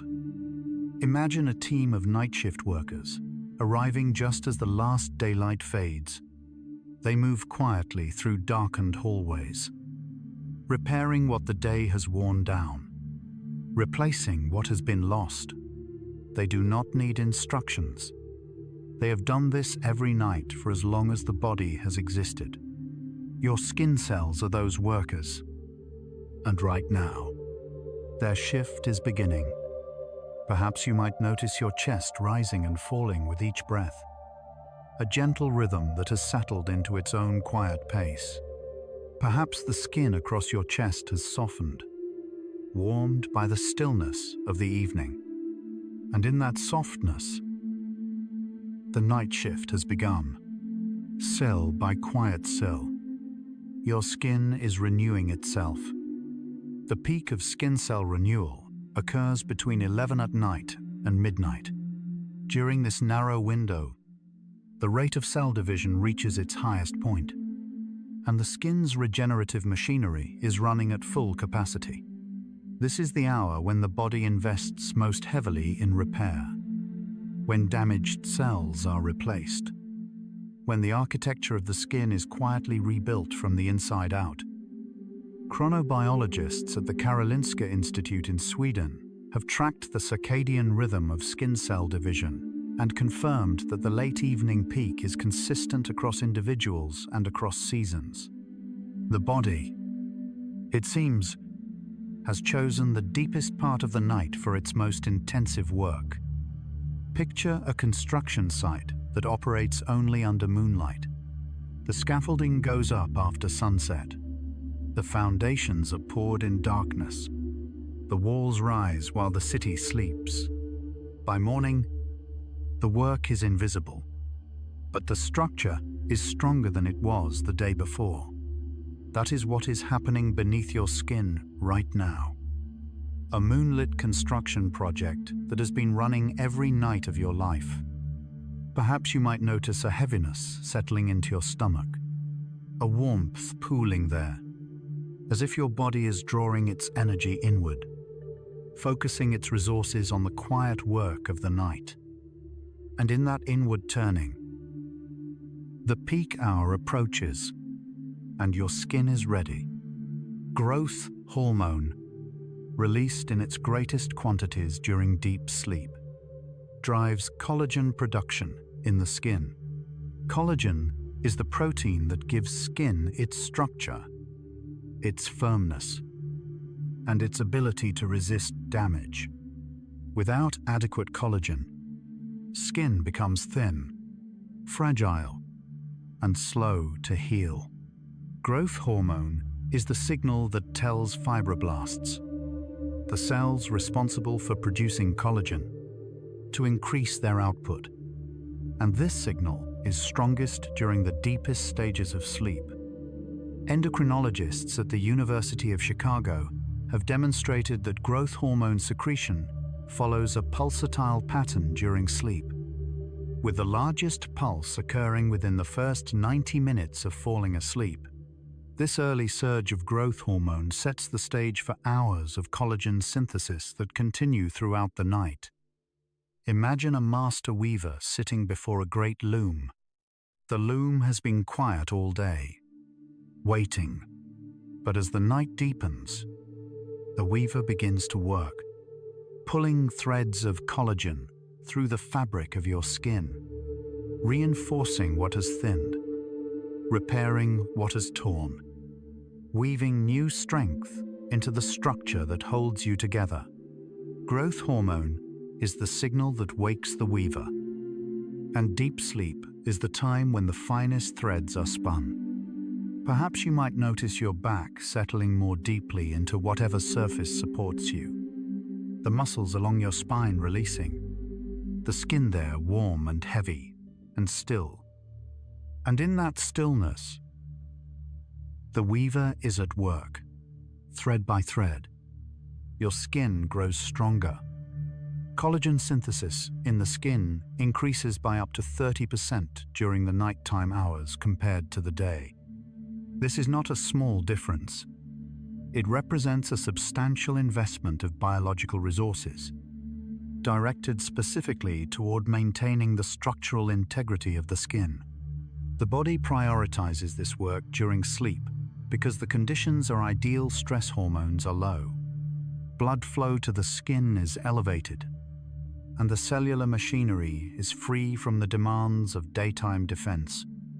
Dermatological researchers at Case Western Reserve University have measured the rate of collagen production in human skin samples taken at different times of day and confirmed the significant nighttime increase. They suggest that chronic sleep deprivation, by reducing the window for this enhanced synthesis, may contribute to the visible signs of skin aging over time. Picture a quiet renovation happening inside an old building. During the day, the building is occupied, and no work can be done. But at night, when the halls are empty, the renovators arrive. They reinforce the beams, replace the worn floorboards, and plaster the cracks in the walls. By morning, the building looks the same from outside, but inside, it is quietly, incrementally stronger. Your skin is that building, and collagen is the material of its nightly renovation.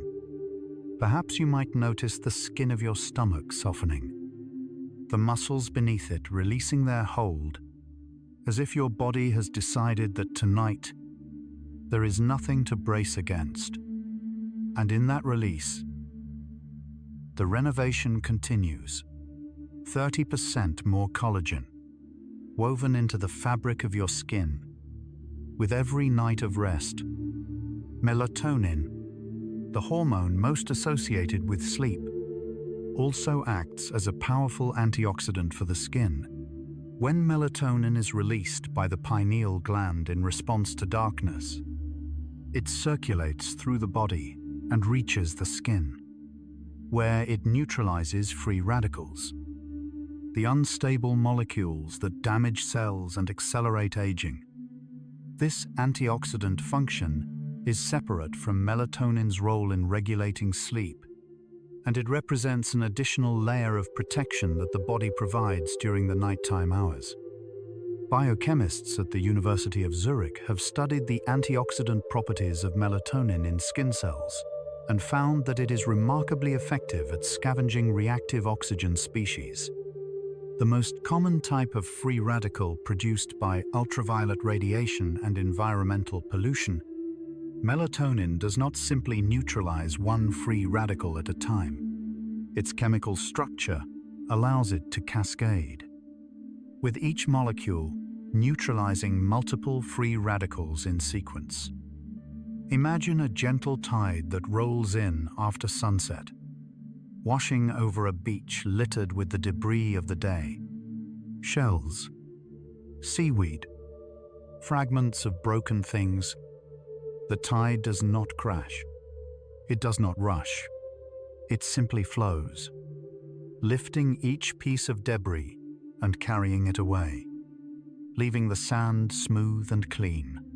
Melatonin is that tide, flowing through your skin each night, carrying away the oxidative damage of the day. Perhaps you might notice your hips settling, the joints softening, the weight of your lower body sinking into rest. Perhaps there is a sense of being washed clean, not by water, but by the quiet chemistry of the night. And in that quiet chemistry, melatonin is doing its gentle work, neutralizing, cleansing, protecting, one free radical at a time. Melatonin neutralizes the free radicals that accumulate in your skin during the daytime hours. Every moment you spend exposed to sunlight, to pollution, to the ordinary stresses of the environment, your skin accumulates oxidative damage. Free radicals attack cell membranes, damage DNA, and degrade the proteins that give skin its structure. During the day, your skin's antioxidant defenses are partially overwhelmed by this constant assault. But at night, melatonin arrives in force, systematically neutralizing the free radicals that the day has left behind. Photobiologists at the Heinrich Heine University in Düsseldorf have measured the accumulation of free radicals in human skin over the course of a day and found that levels peak in the late afternoon, after hours of environmental exposure. They also found that melatonin levels in the skin rise sharply after sunset, creating a natural cycle of damage and repair that is synchronized with the light-dark cycle. Picture a garden after a long, windy day. Leaves have been scattered, branch bent, petals torn.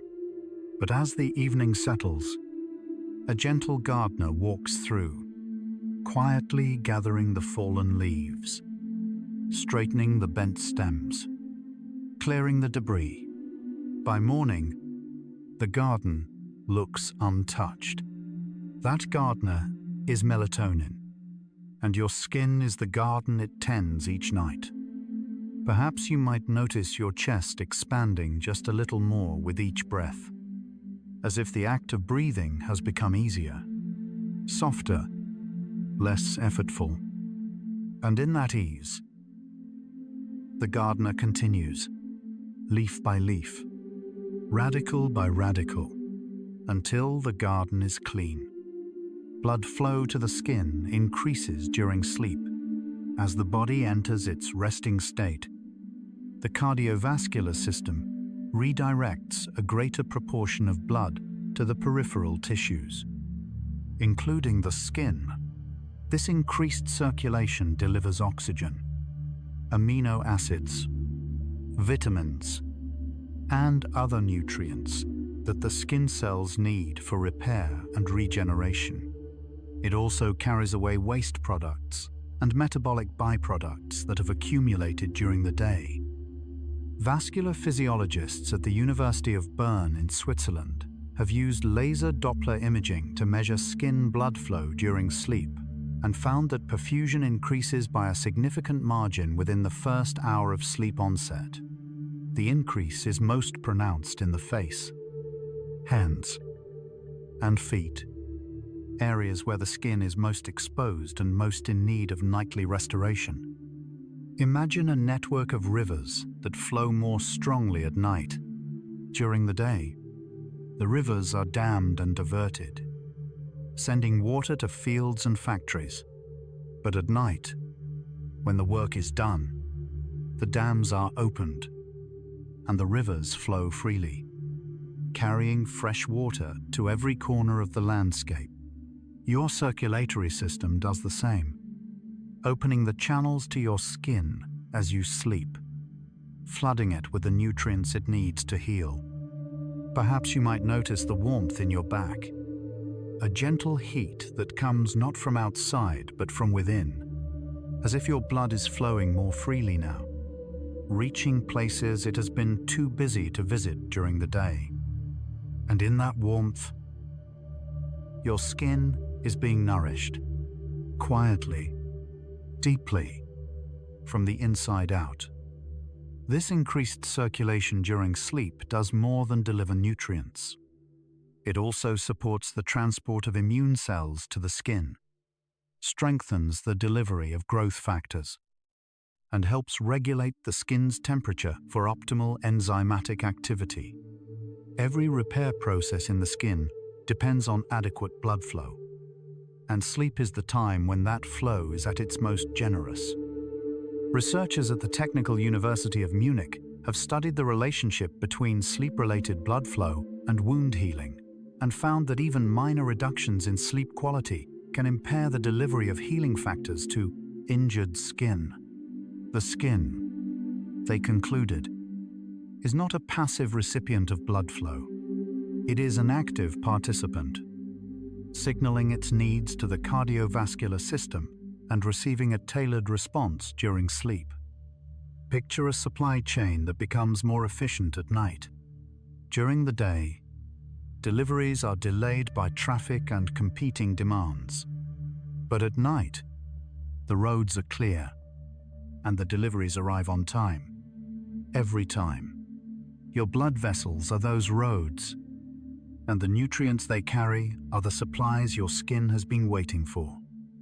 Perhaps you might notice your spine lengthening, releasing, as if the vertebrae are settling into their natural alignment, one on top of the other, supported and at ease. And in that alignment, the supply lines are open, and your skin is receiving everything it needs.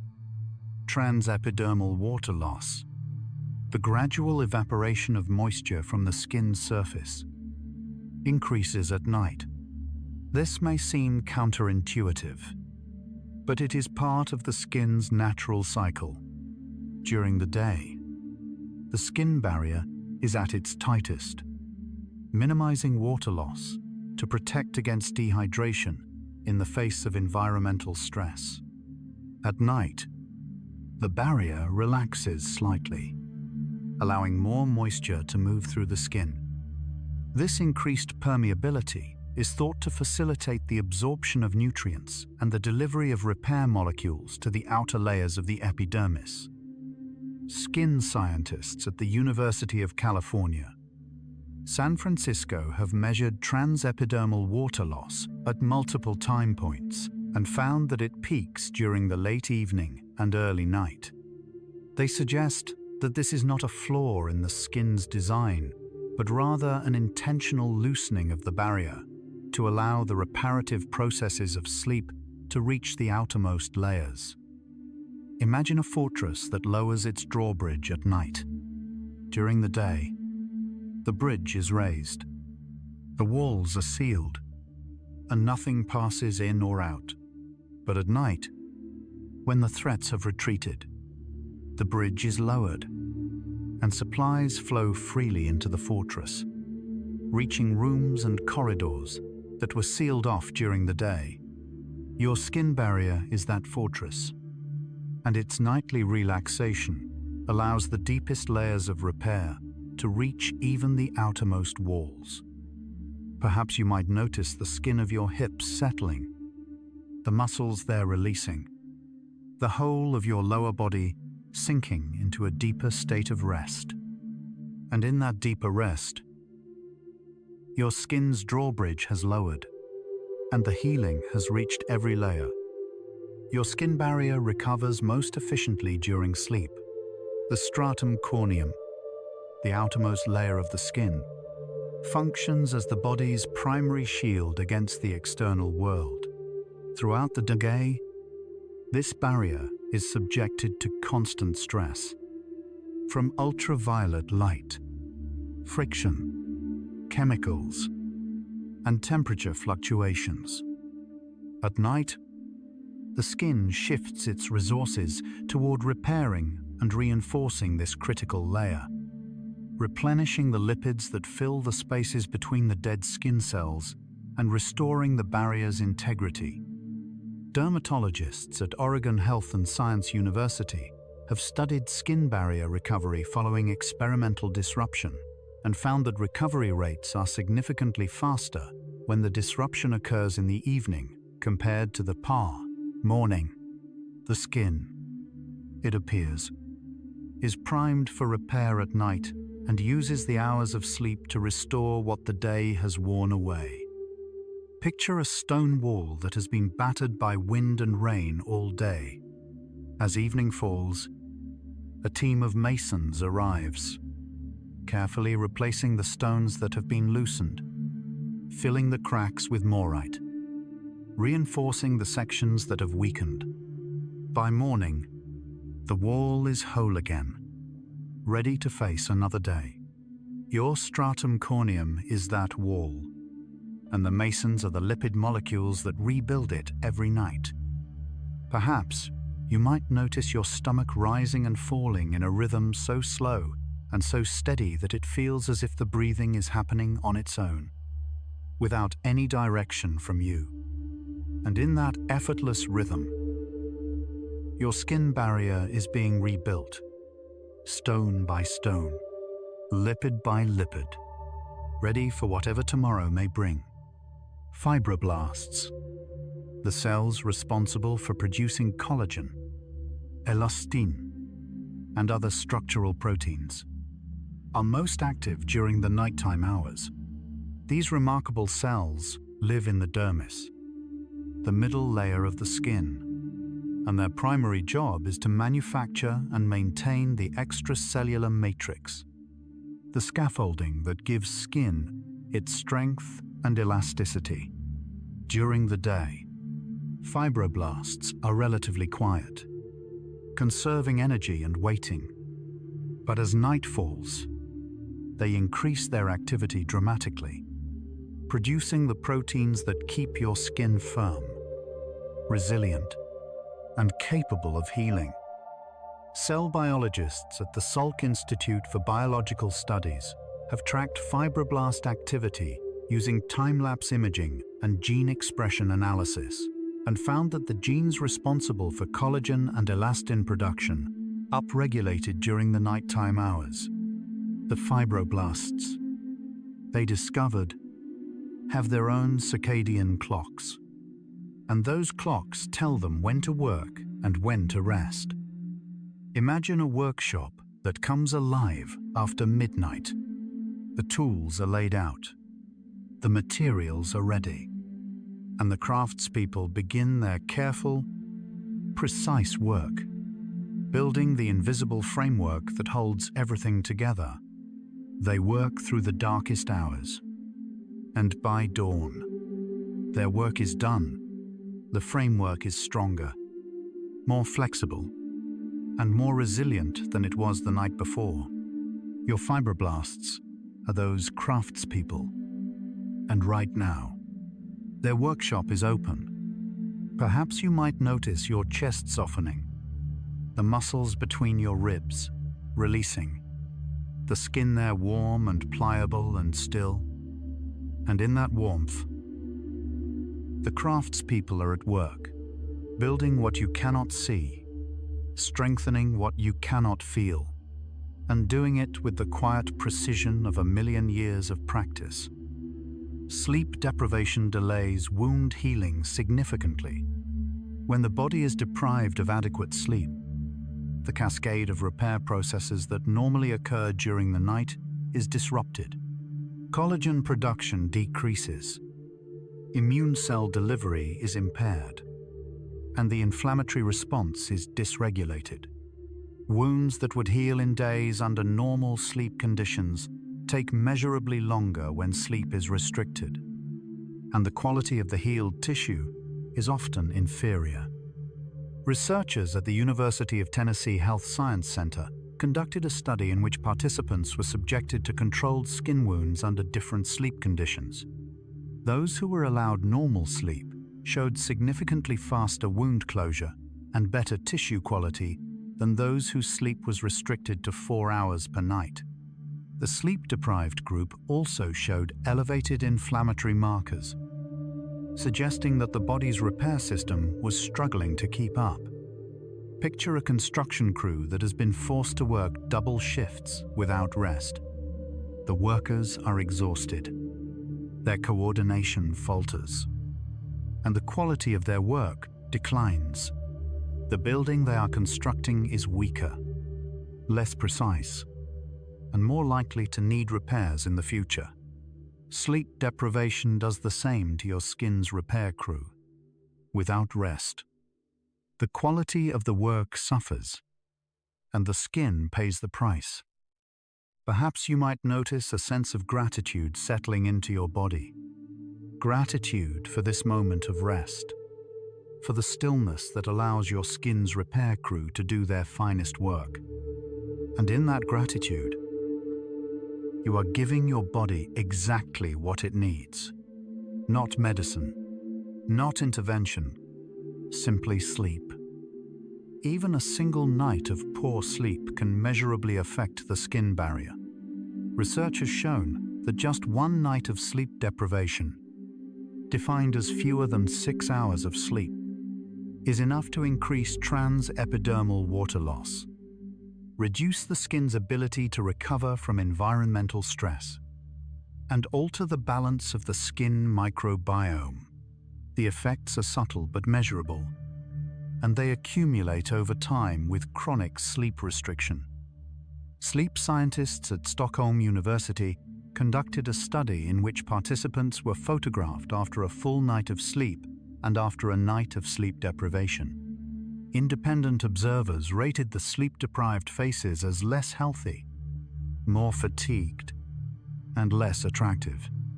The researchers concluded that the visible effects of a single night of poor sleep are real and perceptible to others. Imagine a pond whose surface is perfectly still. A single stone, dropped into the center, creates ripples that reach every edge. One night of poor sleep is that stone, and the ripples spread across your skin in ways that are visible to anyone who looks. But the reverse is also true. One night of deep, restful sleep can begin to smooth those ripples, restoring the calm surface of the pond.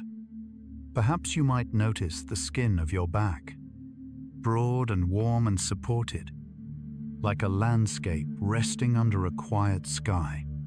Perhaps the muscles there have surrendered their tension, and the skin lies smooth and still. And in that smooth stillness, your skin is recovering, not from days of damage, but from the ordinary wear of being alive. And tonight, it has all the time it needs.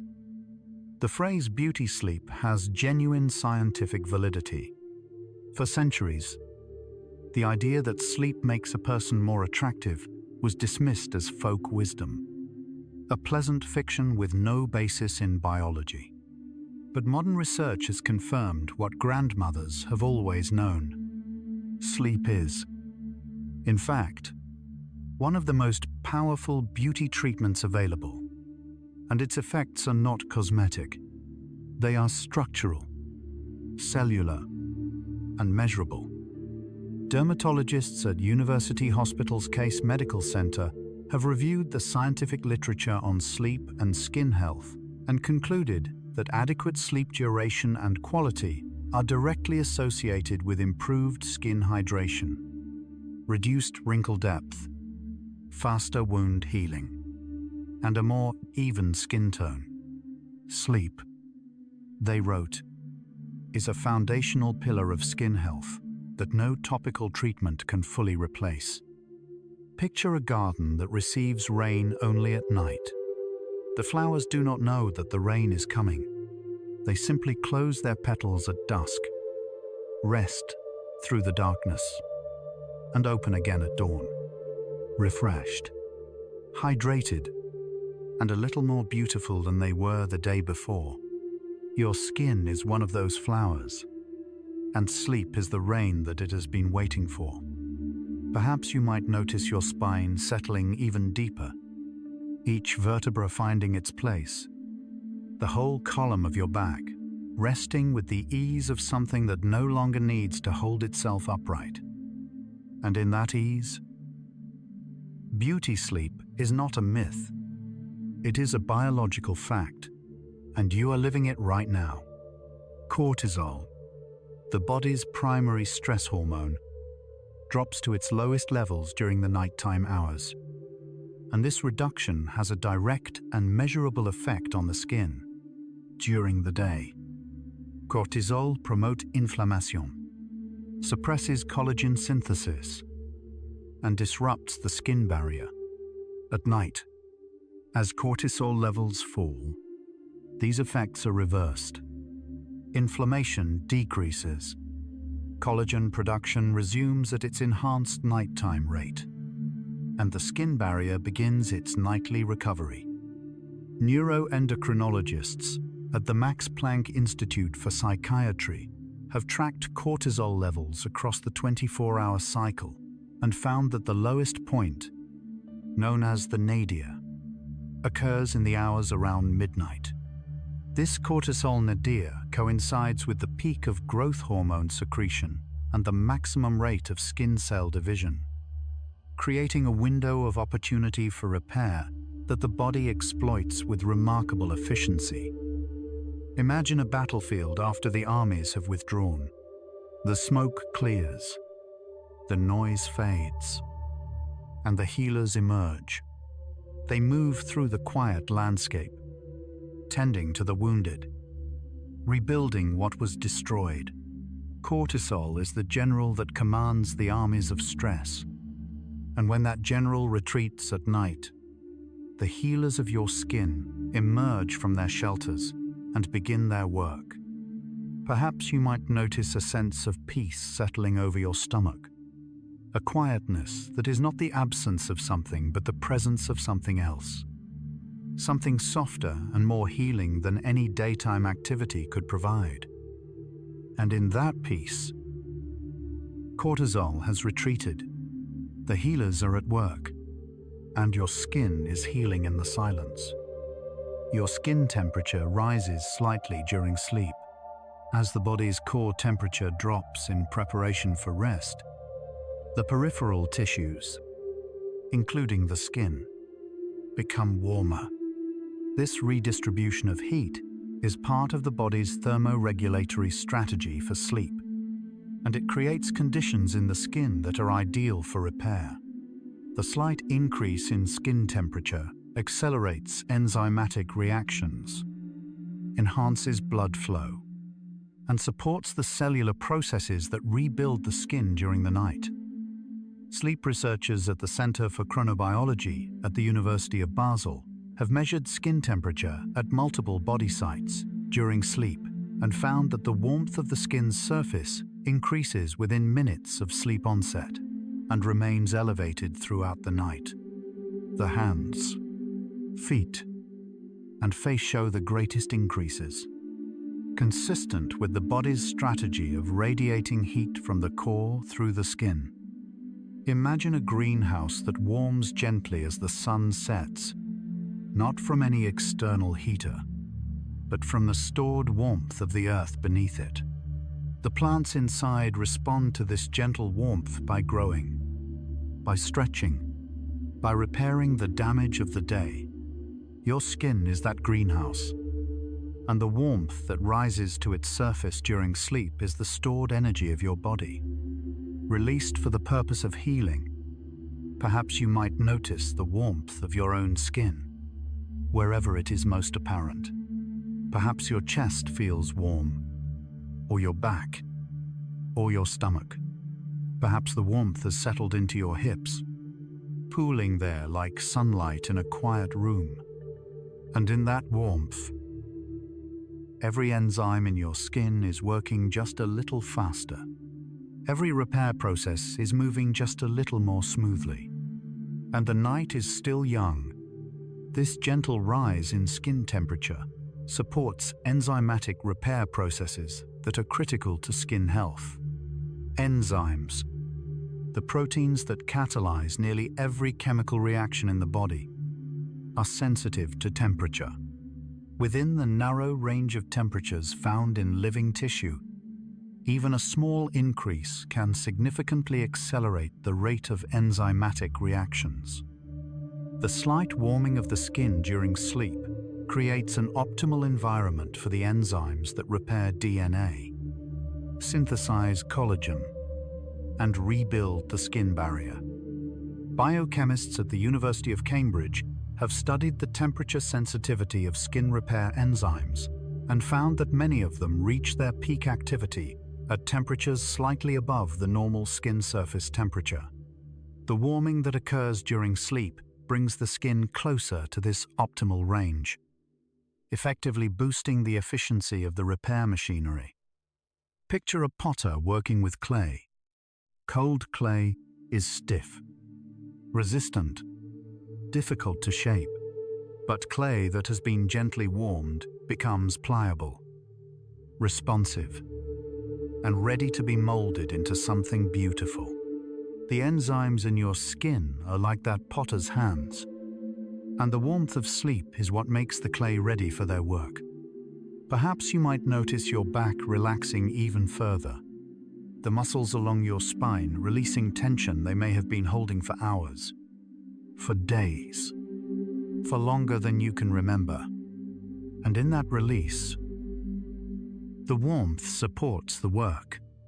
The enzymes shape the clay, and your skin is being gently molded by the quiet heat of sleep. DNA repair in skin cells peaks during the nighttime hours. Every day, the DNA in your skin cells is damaged by ultraviolet radiation, environmental toxins, and the normal byproducts of cellular metabolism. This damage, if left unrepaired, can lead to mutations, cell death, and over time, the visible signs of aging.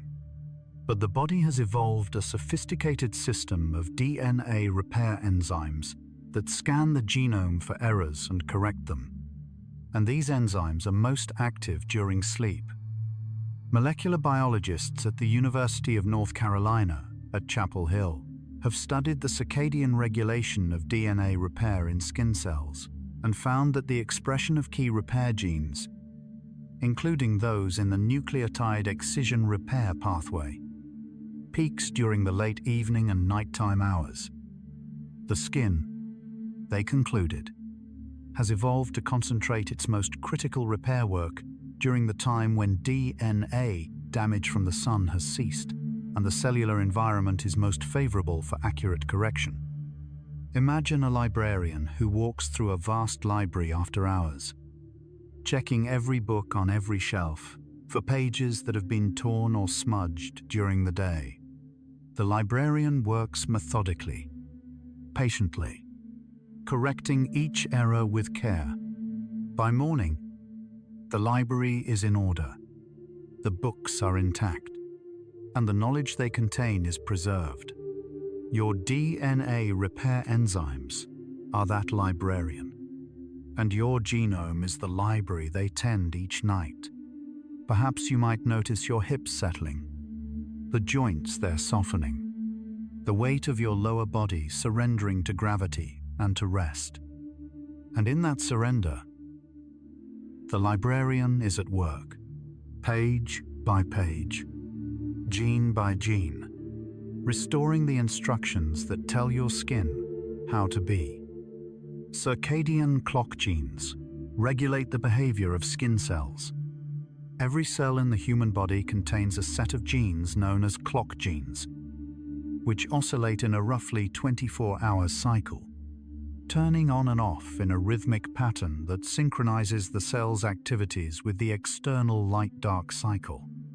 In the skin, these clock genes regulate everything from cell division to DNA repair to the production of protective pigments. When the clock genes are functioning properly, the skin's daily rhythm is smooth and efficient. When they are disrupted by jet lag, shift work, or chronic sleep deprivation, the skin's ability to protect and repair itself is compromised. Chronobiologists at the University of California, Irvine, have identified the specific clock genes active in human skin cells, including BMAL1, clock, BOW, and CRY, and have shown that their rhythmic expression is essential for the proper timing of cell division and DNA repair.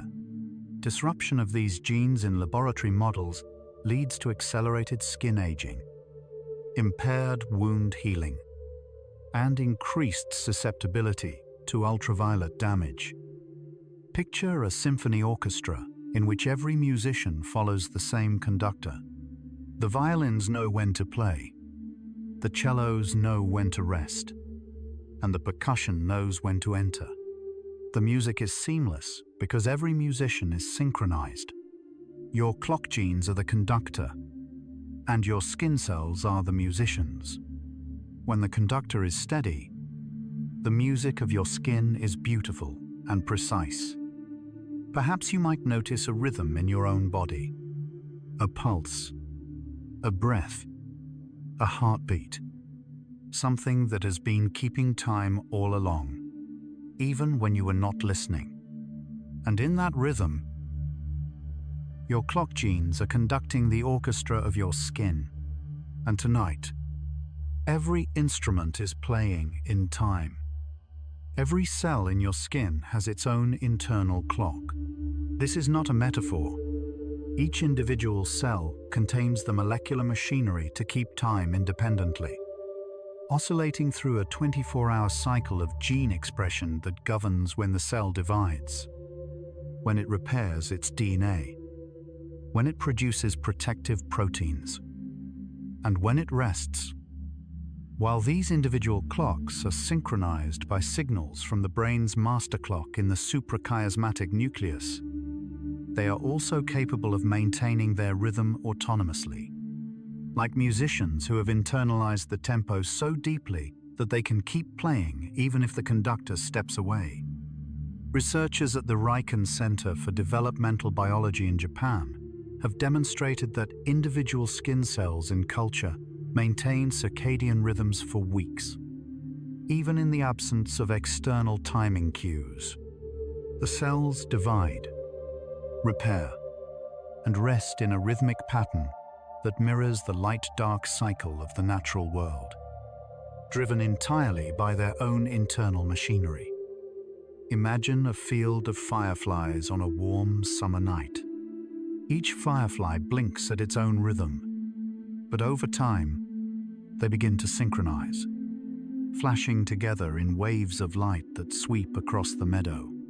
Your skin cells are like those fireflies, each one keeping its own time, but all of them synchronized by the quiet signals of your body's internal clock. Perhaps you might notice the skin across your chest, perhaps rising and falling with your breath, each cell within it keeping its own time. ticking through its own quiet cycle of repair and rest. And in that quiet ticking, 4 million clocks are running. Not one of them needs winding. Not one of them needs your attention. They have been keeping time since before you were born, and they will continue through the night. Stem cells in your hair follicles activate during rest phases. Hair follicles are not just structures for growing hair. They are also reservoirs of multipotent stem cells. Cells that have the ability to develop into several different types of tissue, including skin, hair, and sebaceous glands. These stem cells are most active during the resting phase of the hair growth cycle, and their activity is influenced by sleep and circadian rhythms. During periods of deep rest, these stem cells receive the signals they need to divide and differentiate, contributing to the ongoing renewal of the skin. Stem cell biologists at the Howard Hughes Medical Institute at Rockefeller University have studied hair follicle stem cells and found that their activation is governed by circadian clock genes. The stem cells cycle between dormancy and activation in a rhythm that is synchronized with the body's sleep-wake cycle, ensuring that the most energy-intensive processes of stem cell division occur during the body's most restful hours. Imagine seeds buried deep in the soil of a garden, waiting for the right conditions to germinate. They do not grow during the heat of the day or the activity of the afternoon. They grow in the quiet hours, when the soil is cool, the air is still, and the garden is at peace. The stem cells in your hair follicles are those seeds, and sleep is the stillness that tells them it is safe to grow. Perhaps you might notice the skin of your scalp, perhaps tingling very slightly, perhaps simply warm and quiet. Perhaps the hair follicles there are doing something you cannot feel, something ancient and precise. And in that precision, the seeds are stirring. New cells are being born, and the garden of your skin is growing in the dark. Your skin produces less sebum at night, the sebaceous glands, which are most active during the late morning and early afternoon, slow their output as the day progresses, reaching their lowest level of production during the nighttime hours. This reduction in oil production changes the chemical environment of the skin's surface, shifting the balance of the microbiome and allowing the skin to focus its resources on repair rather than defense. Dermatological researchers at the University of Hamburg have measured sebum production rates across the 24-hour cycle and found that the nighttime reduction is consistent and significant.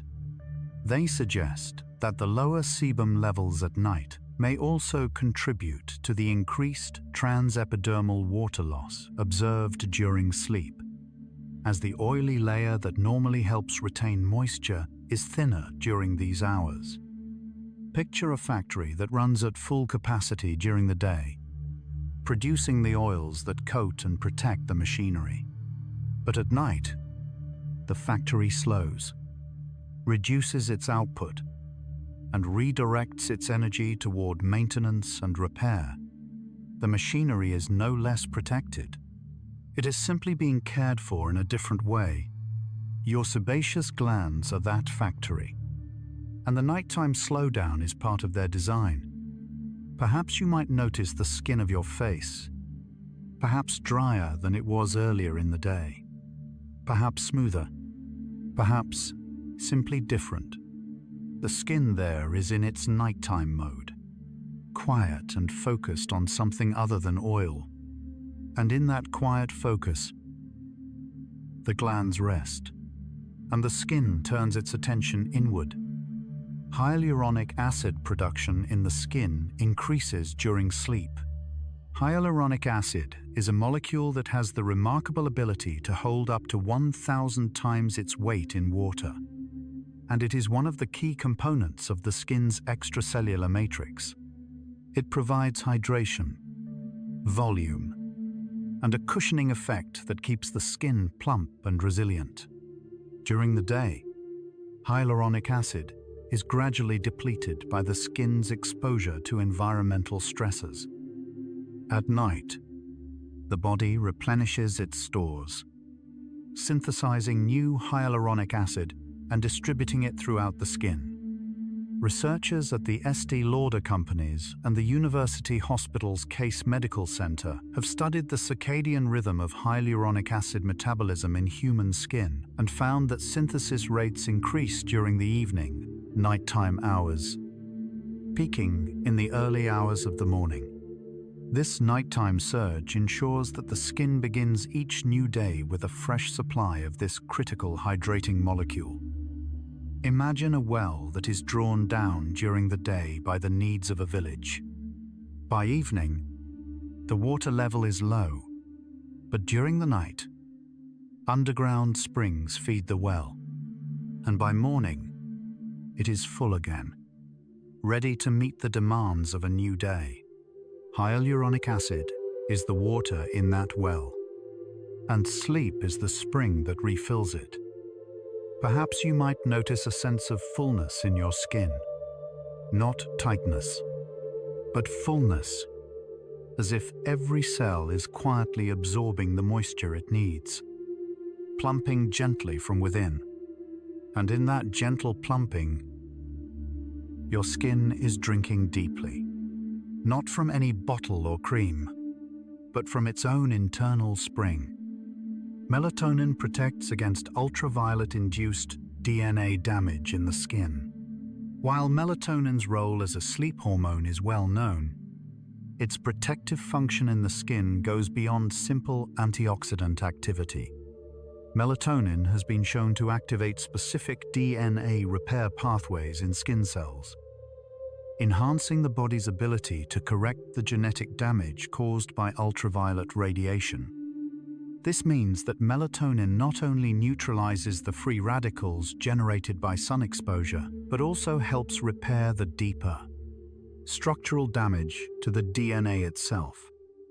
Photobiologists at the University of Dusseldorf have demonstrated that melatonin applied to skin cells in the laboratory significantly enhances the repair of cyclobutane pyrimidine dimers, one of the most common types of DNA lesions caused by UVB radiation.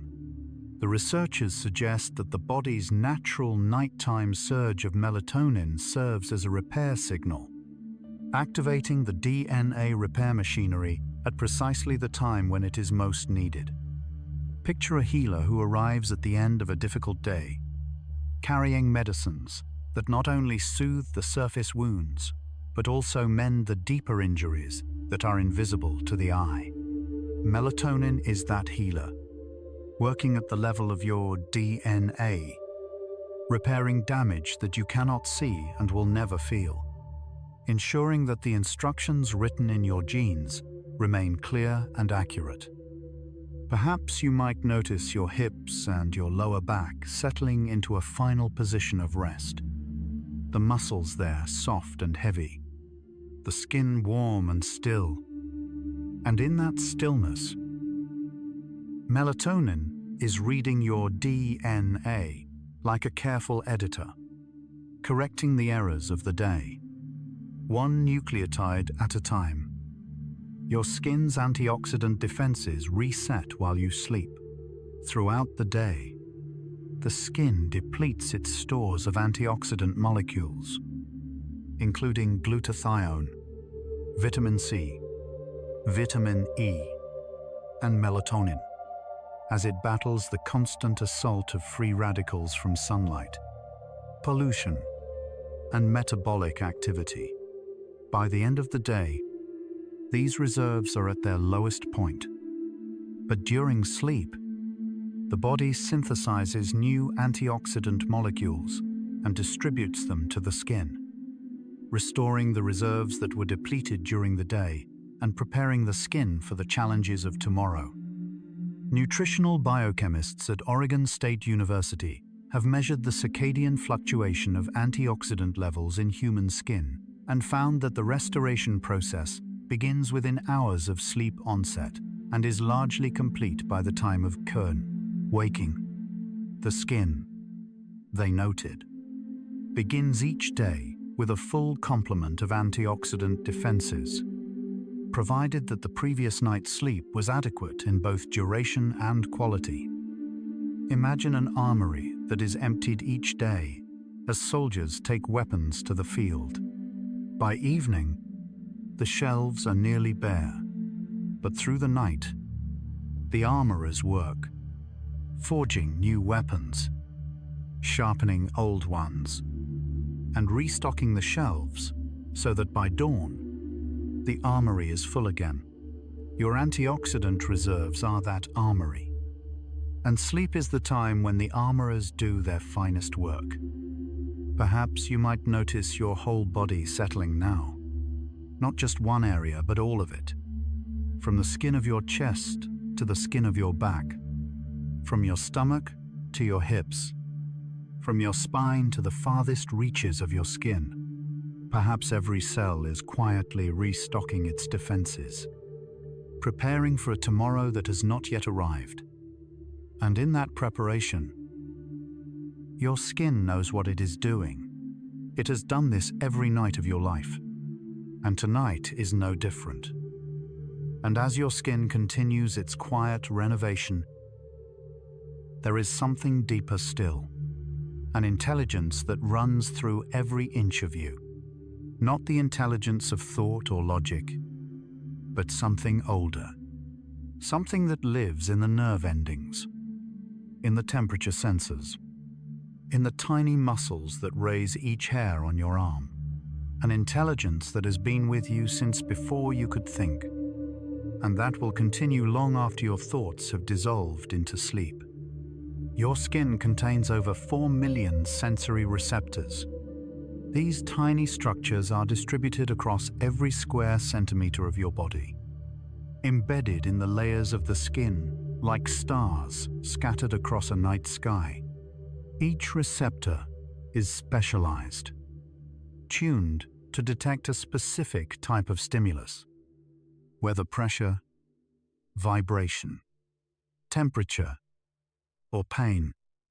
Together, they form a sensory network so vast and so detailed that it maps the entire surface of your body in real time, sending a continuous stream of information to your brain about the world outside and the body within.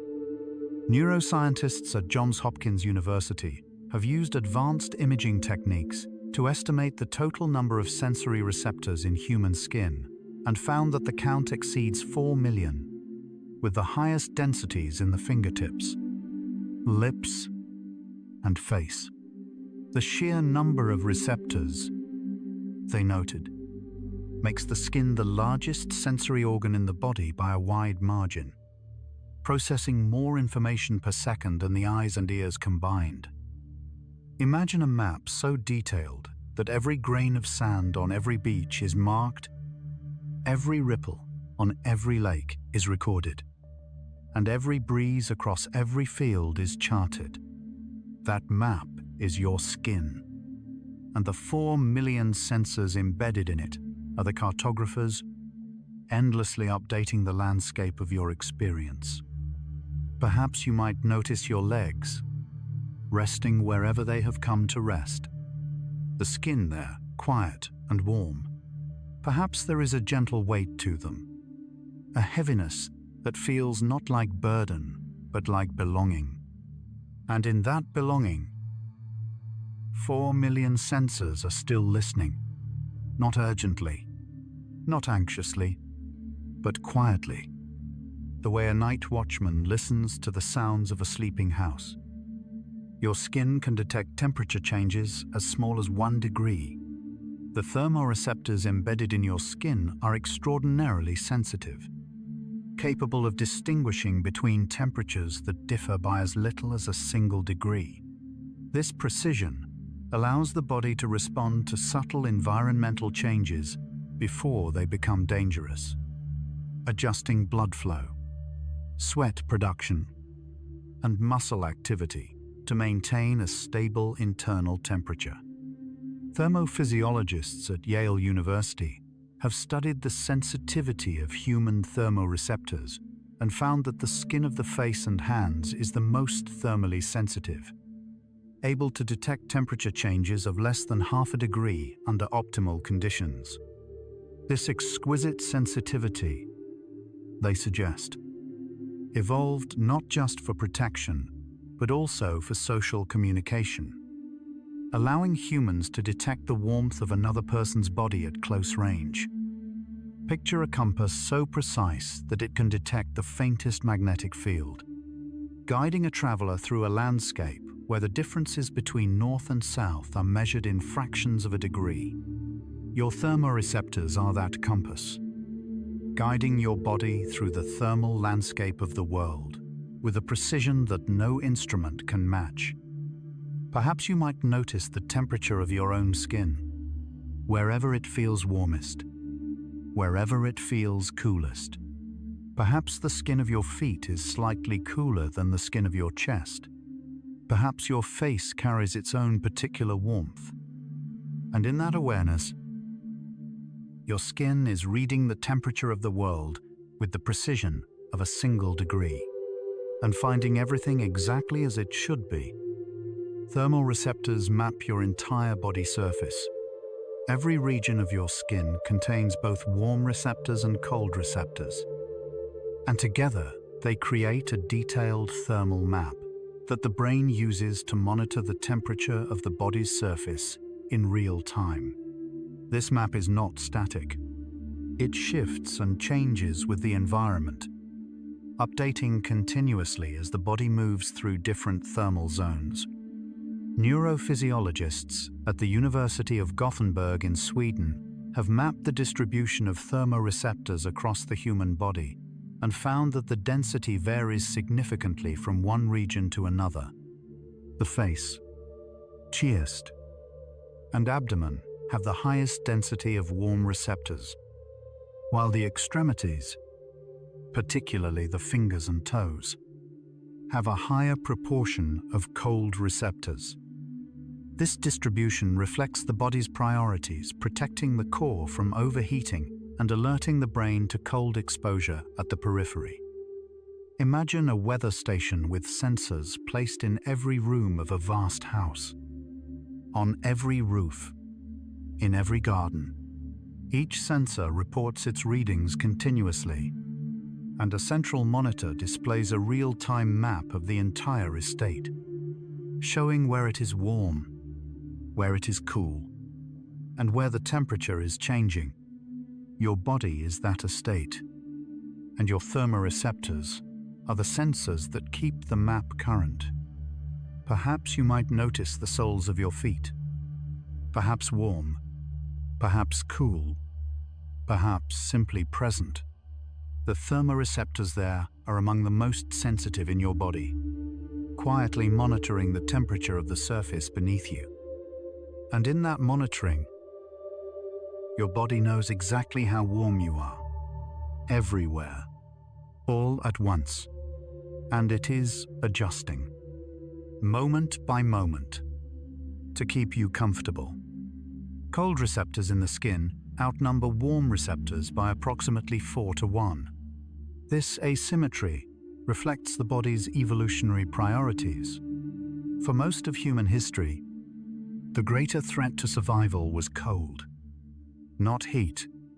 Hypothermia can kill in hours, while the body has multiple mechanisms for shedding excess heat through sweating, vasodilation, and behavioral changes. As a result, the skin evolved a heightened sensitivity to cold, with a far greater number of cold receptors to ensure that the brain receives early warning of any drop in temperature. Cryobiologists at the Arctic Health Research Center have studied the distribution of cold and warm receptors in human skin and confirmed the 4-to-1 ratio in most body regions. They also found that cold receptors respond more quickly than warm receptors, sending their signals to the brain with shorter latency, ensuring that the body can react to cold exposure before any damage occurs. Imagine a village where 4 sentinels watch for the approach of winter for every one that watches for summer. The village has learned, over generations, that the cold is the greater danger, and it has allocated its watchers accordingly. Your skin is that village, and its cold receptors are the sentinels that have been standing guard since before the first fire was lit. Perhaps you might notice the tips of your toes, perhaps tucked beneath a blanket or resting in open air. The cold receptors there are among the most alert in your body, quietly reporting the temperature of the world at your most distant boundary. And at that boundary, the sentinels stand, patient, vigilant, and tonight, reporting that all is well. Your skin blushes from emotional arousal, a visible expression of the body's internal state that you cannot consciously control. When you feel embarrassment, attraction, anger, or excitement, the blood vessels in the skin of the face, neck, and upper chest dilate, increasing blood flow to the surface and producing the characteristic reddening known as a blush.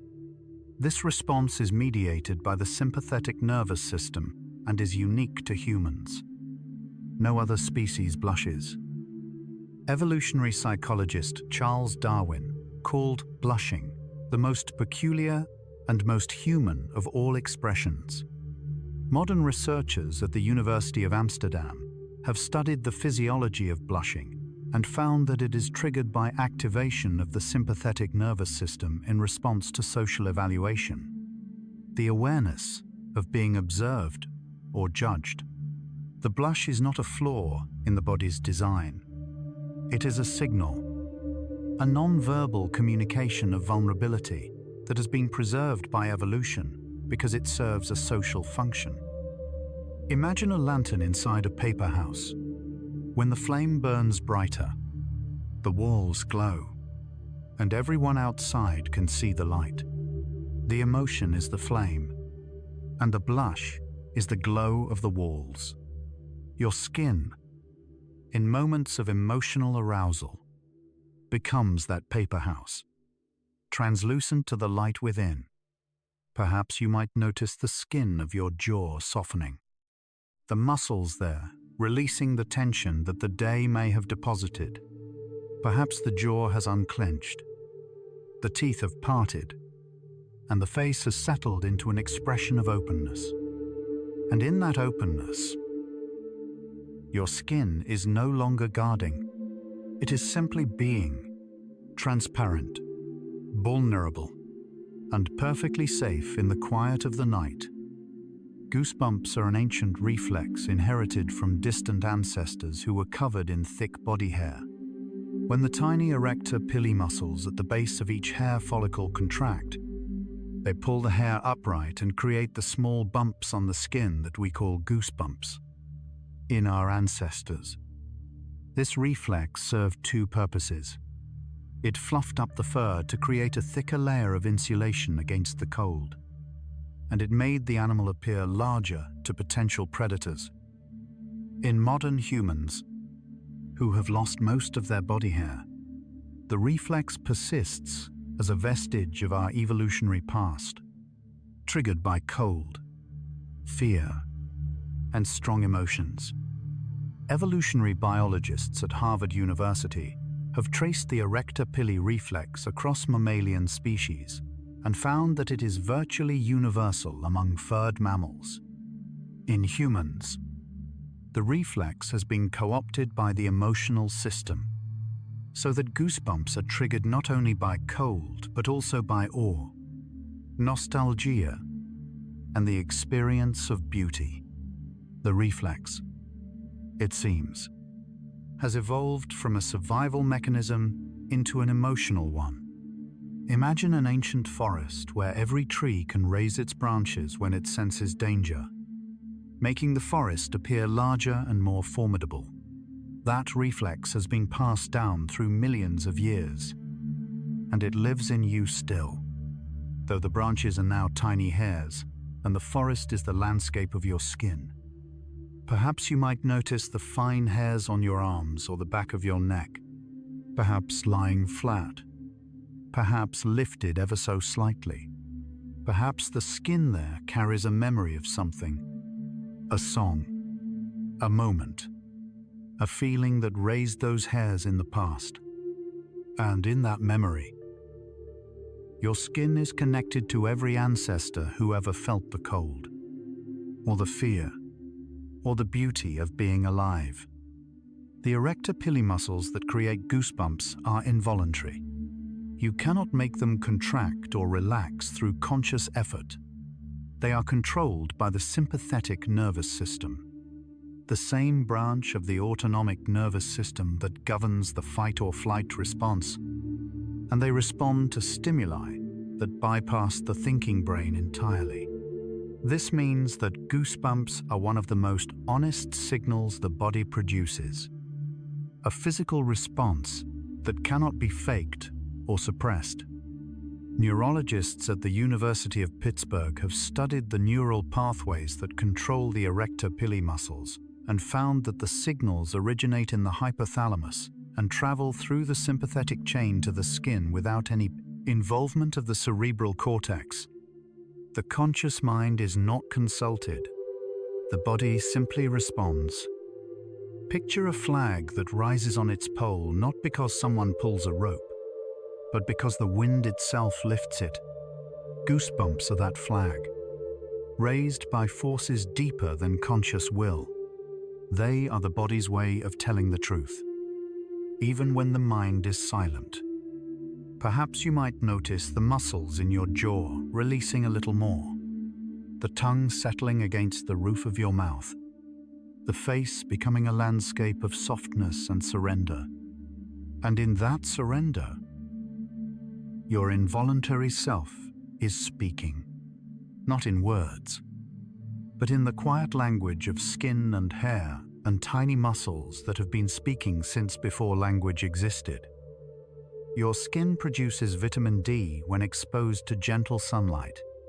When ultraviolet B radiation from the sun strikes the skin, it triggers a chemical reaction in which a cholesterol precursor in the epidermis is converted into vitamin D3. This process requires no enzymes, no energy, and no conscious effort. It is a purely photochemical reaction, driven by the energy of sunlight, and it provides the body with a vitamin that is essential for bone health, immune function, and mood regulation. Endocrinologists at Boston University have studied the vitamin D synthesis pathway in human skin and found that just 10 to 15 minutes of sun exposure on the face and arms, several times per week, is sufficient to maintain adequate vitamin D levels in most individuals. The skin, they noted, is the only organ in the body capable of manufacturing a vitamin from sunlight, making it a solar-powered chemical factory of extraordinary efficiency. Imagine a solar panel that generates not electricity, but health. It sits on the roof of your body, quiet and unassuming, and for a few minutes each day, it absorbs the energy of the sun and converts it into something your body needs. That solar panel is your skin, and the vitamin it produces is D, the sunshine vitamin. Perhaps you might notice your feet relaxing, the toes uncurling, the arches softening, the skin there warm and quiet and far from the sun. And in that warmth, your skin remembers the sunlight of the day, and the vitamin D it made is still circulating through your body, doing its quiet work even now. This vitamin D synthesis requires only minutes of soft sun exposure. The process is remarkably efficient, and the body's ability to produce vitamin D from sunlight far exceeds its ability to absorb the vitamin from food. A brief period of sun exposure, measured in minutes rather than hours, is enough to trigger a cascade of vitamin D production that will sustain the body for days. Researchers at the University of Auckland in New Zealand have calculated that the skin of a light-skinned individual can produce approximately 10,000 international units of vitamin D in just 30 minutes of full-body sun exposure, a quantity that would require drinking more than 100 glasses of fortified milk to obtain through diet alone. The skin, they concluded, is by far the most efficient source of vitamin D available to the human body. Picture a well that fills to the brim in minutes of gentle rain. Other wells require hours, days, or complex pumping systems to fill. But this well fills from a single brief shower, and the water it collects sustains the village for days. Your skin is that well, and sunlight is the rain that fills it. Perhaps you might notice your toes, each one distinct, each one a tiny endpoint of your body's vast network. Perhaps they have relaxed into their natural positions, no longer gripping, no longer tense.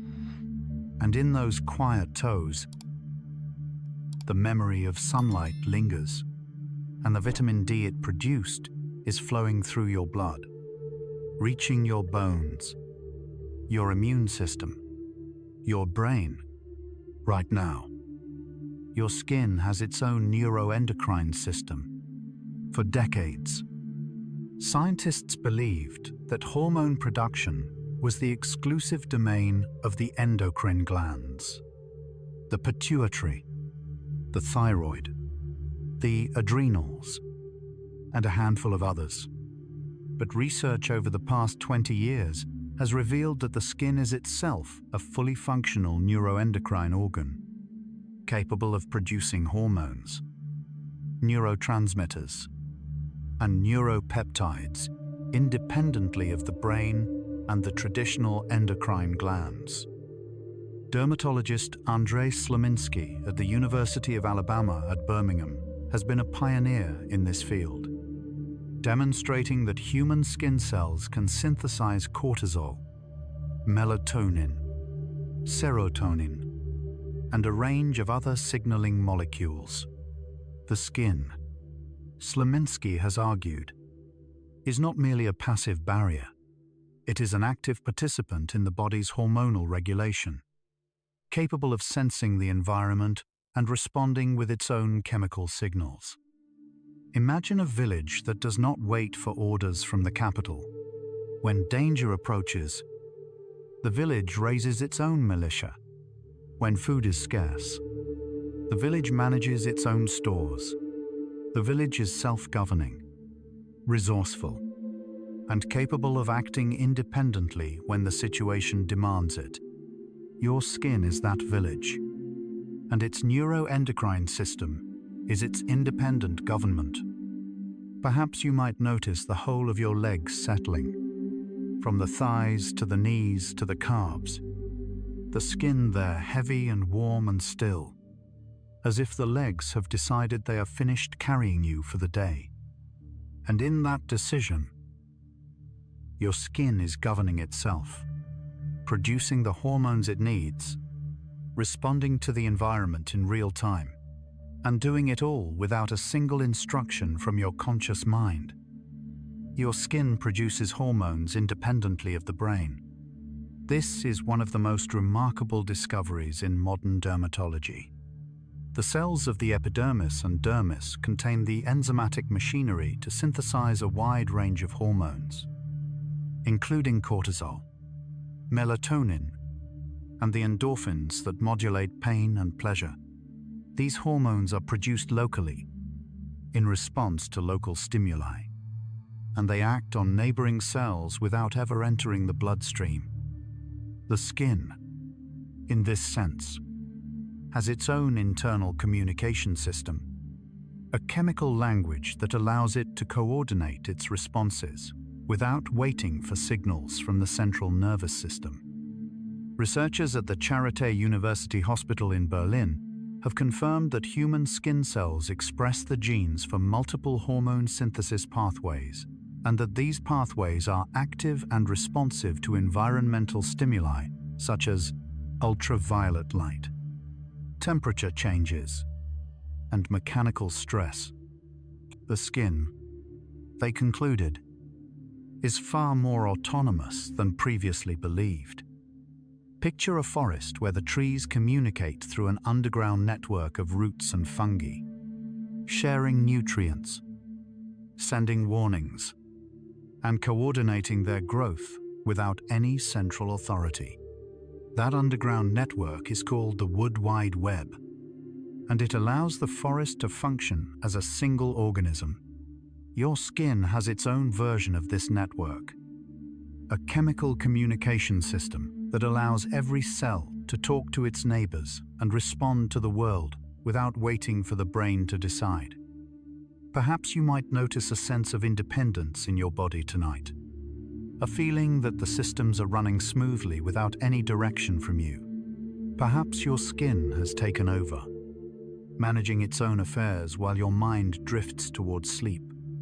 And in that drifting, your skin is in conversation, not with you, with itself. And the conversation is going beautifully. The skin-brain axis is a bidirectional communication pathway. Just as the brain sends signals to the skin through the nervous system and the bloodstream, the skin sends signals back to the brain through the same channels. This two-way communication means that the state of your skin can influence your mood, your stress levels, and even your cognitive function, just as your emotional state can influence the health and appearance of your skin. Psychoneuroimmunologists at the University of Gießen in Germany have studied the skin-brain axis and found that chronic skin conditions such as eczema and psoriasis are associated with elevated rates of anxiety and depression. Not simply because of the social stigma associated with visible skin problems, but because the inflamed skin is sending chemical signals to the brain that directly influence mood. The communication, they found, is biological, not merely psychological. Imagine two people sitting across from each other, each one holding a telephone. When one speaks, the other listens. When the other responds, the first one adjusts. The conversation is continuous, and both participants are changed by it. Your skin and your brain are those two people, and the telephone line between them is the skin-brain axis, a pathway of chemical messengers that flows in both directions. Perhaps you might notice that as your skin has settled into comfort, your mind has grown quieter too. Perhaps the calm of your skin has traveled inward, reaching the places where thoughts live, softening them, slowing them, dissolving them into mist. And in that mist, the conversation continues. Your skin speaks to your brain speaks to your skin, and both are saying the same thing: rest. Emotional states change your skin's electrical conductance measurably. When you experience fear, excitement, anxiety, or arousal, your sympathetic nervous system activates the sweat glands in your skin, particularly in the palms of your hands and the soles of your feet. This microscopic increase in sweat production changes the skin's ability to conduct electricity, a phenomenon known as galvanic skin response. This response is so reliable that it forms the basis of lie detector tests and is used in psychological research to measure emotional arousal without relying on self-report. Psychophysiologists at the University of Southern California have used galvanic skin response measurements to study the body's emotional reactions and have found that the skin responds to emotional stimuli faster than the conscious mind can process them. The skin, they concluded, is an emotional barometer. registering feelings before the thinking brain has had time to name them. Picture a lake whose surface responds to every breeze, every stone, every ripple. The surface of the lake reflects the weather of the world around it, and a careful observer can read the conditions simply by watching the water. Your skin is that lake, and its galvanic response is the ripple that reveals the weather of your emotional world. Perhaps you might notice the palms of your hands, resting wherever they have come to rest. Perhaps they are dry and still, the sweat glands quiet, the skin conductance low. This is the electrical signature of calm. And in that calm, your skin is registering peace, not because you have told it to, but because that is what it feels. Your skin responds to music, poetry, and kindness. The C-tactile fibers and thermoreceptors in your skin are sensitive not only to physical stimuli, but also to the emotional context in which those stimuli occur.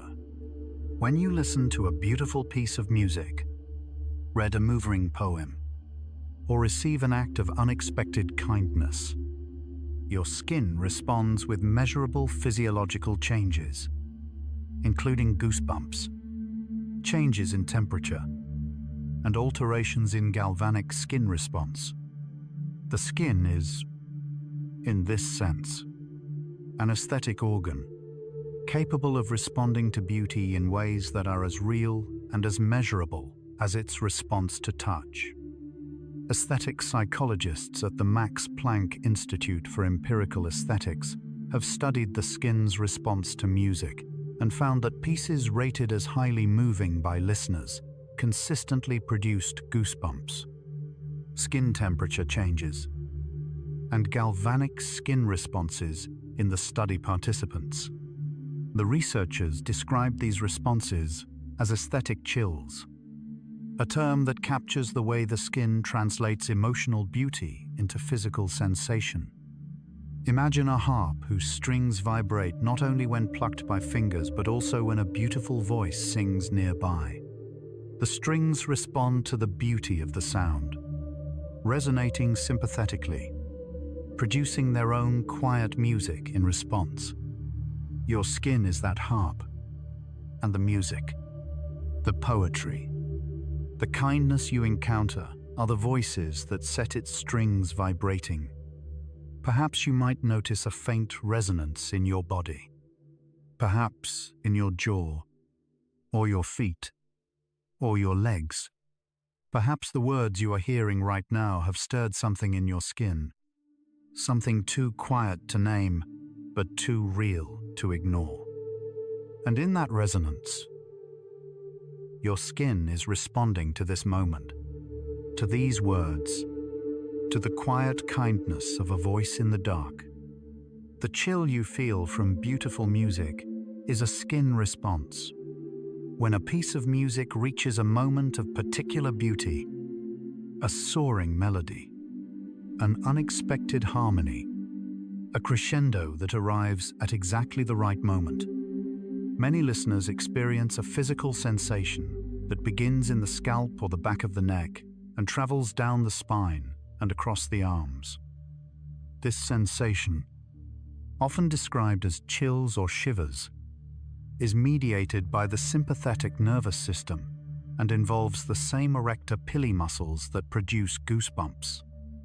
Neuromusicologists at the University of Southern California have used functional brain imaging to study the neural basis of musical chills and found that they are associated with activation of the brain's reward system, including the release of dopamine in the nucleus accumbens. The skin's response to beautiful music is not incidental. It is part of the brain's reward circuitry, a biological echo of pleasure that manifests on the surface of the body. Picture standing at the edge of a cliff, watching a sunset that fills the entire sky with color. The beauty is so overwhelming that it travels from your eyes to your brain to your skin, and you feel it as a physical wave that passes over you. Musical chills are that wave, and your skin is the shore where beauty arrives as sensation. Perhaps you might notice the skin along your jaw and the sides of your face, perhaps tingling faintly, perhaps simply warm. Perhaps there is a softness there that was not present an hour ago. And in that softness, your skin has been listening, not to words, not to instructions, but to something quieter, something that speaks the language of beauty and rest. Keratinocytes, the most abundant cells in the outer layer of your skin, release calming neuropeptides. These cells, which make up approximately 90% of the epidermis, are not merely structural. They are active participants in the body's stress response system, capable of detecting environmental stressors and releasing chemical messengers that modulate inflammation, pain, and emotional state. Among these messengers are neuropeptides such as beta-endorphin and metenkephalin, molecules that are chemically similar to the body's natural painkillers and mood regulators. Neurodermatologists at the University of Münster in Germany have demonstrated that keratinocytes produce these neuropeptides in response to ultraviolet light, mechanical pressure, and temperature changes, and that the released molecules act on nearby nerve endings, modulating the signals that travel to the brain. The skin, they concluded, does not merely transmit sensation, it actively shapes the emotional quality of the sensory experience. Imagine a chorus that sings a lullaby whenever the night grows cold. The song does not come from far away. It comes from the walls of the house itself, from every surface, every stone, every board. The house is singing you to sleep. Your keratinocytes are that chorus, and the neuropeptides they release are the notes of their lullaby. Perhaps you might notice your legs growing heavier, the muscles in your thighs releasing, the skin there, warm and loose and quiet. And in that quiet, your skin is singing, not in a frequency you can hear, but in a chemistry you can feel. And the song is one of calm. Your skin regenerates completely every 27 days. The entire outermost layer of your skin, the epidermis, is replaced in a cycle that takes approximately 4 weeks from start to finish.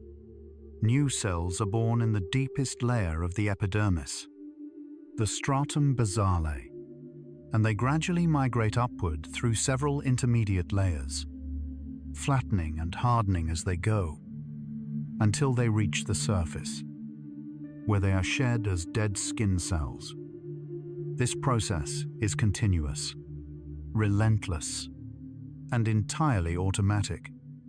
Cell biologists at the University of Tokyo have tracked the migration of individual keratinocytes using fluorescent markers and found that the journey from the stratum basale to the skin's surface takes an average of 27 days, though the rate varies slightly with age, body region, and health status. The researchers describe the process as a conveyor belt of renewal, a system so reliable that it has been running without interruption since the moment of your birth. Imagine a river that flows from a deep underground spring to the surface, carrying fresh water that replaces the old. The river never stops, the spring never dries, and the surface is always new. Your epidermis is that river, and every 27 days, the water at the surface is entirely fresh, entirely new, entirely yours. Perhaps you might notice the skin of your feet, the oldest skin on the surface of your body, perhaps slightly rougher, perhaps slightly thicker. Even there, the cycle of renewal continues, and the cells at the surface are younger than you think. And in that youth, Your skin is always beginning again, always renewing, always fresh. 27 days from now, the skin you are wearing tonight will be gone, and a new layer will have taken its place. Over a lifetime, a person sheds approximately 40 kilograms of skin. This figure may seem astonishing, but it is the natural consequence of the skin's 27-day renewal cycle, multiplied across decades of life. Every minute, your body sheds approximately 30,000 to 40,000 dead skin cells from its surface. These cells are released into the air, settle on surfaces, and become part of the dust in your home. They are the quiet, invisible evidence of a body that is constantly renewing itself. Bioanthropologists at the University of London have calculated the total mass of skin shed over an average human lifespan and arrived at a figure of approximately 40 kilograms, roughly the weight of a child. The shed skin cells, they noted, are not waste. They are the completed products of the skin's renewal cycle. Cells that have served their purpose and are being replaced by fresh ones rising from below. Picture a tree that sheds its leaves every autumn, not because the leaves are broken, but because the tree knows that fresh leaves will grow in spring.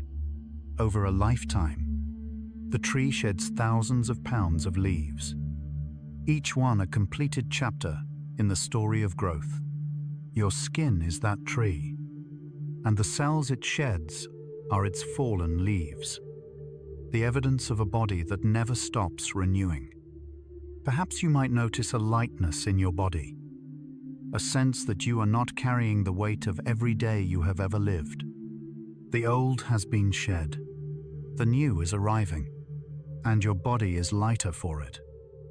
And in that lightness, 40 kilograms of history has been released, and the skin you are wearing right now is the newest chapter.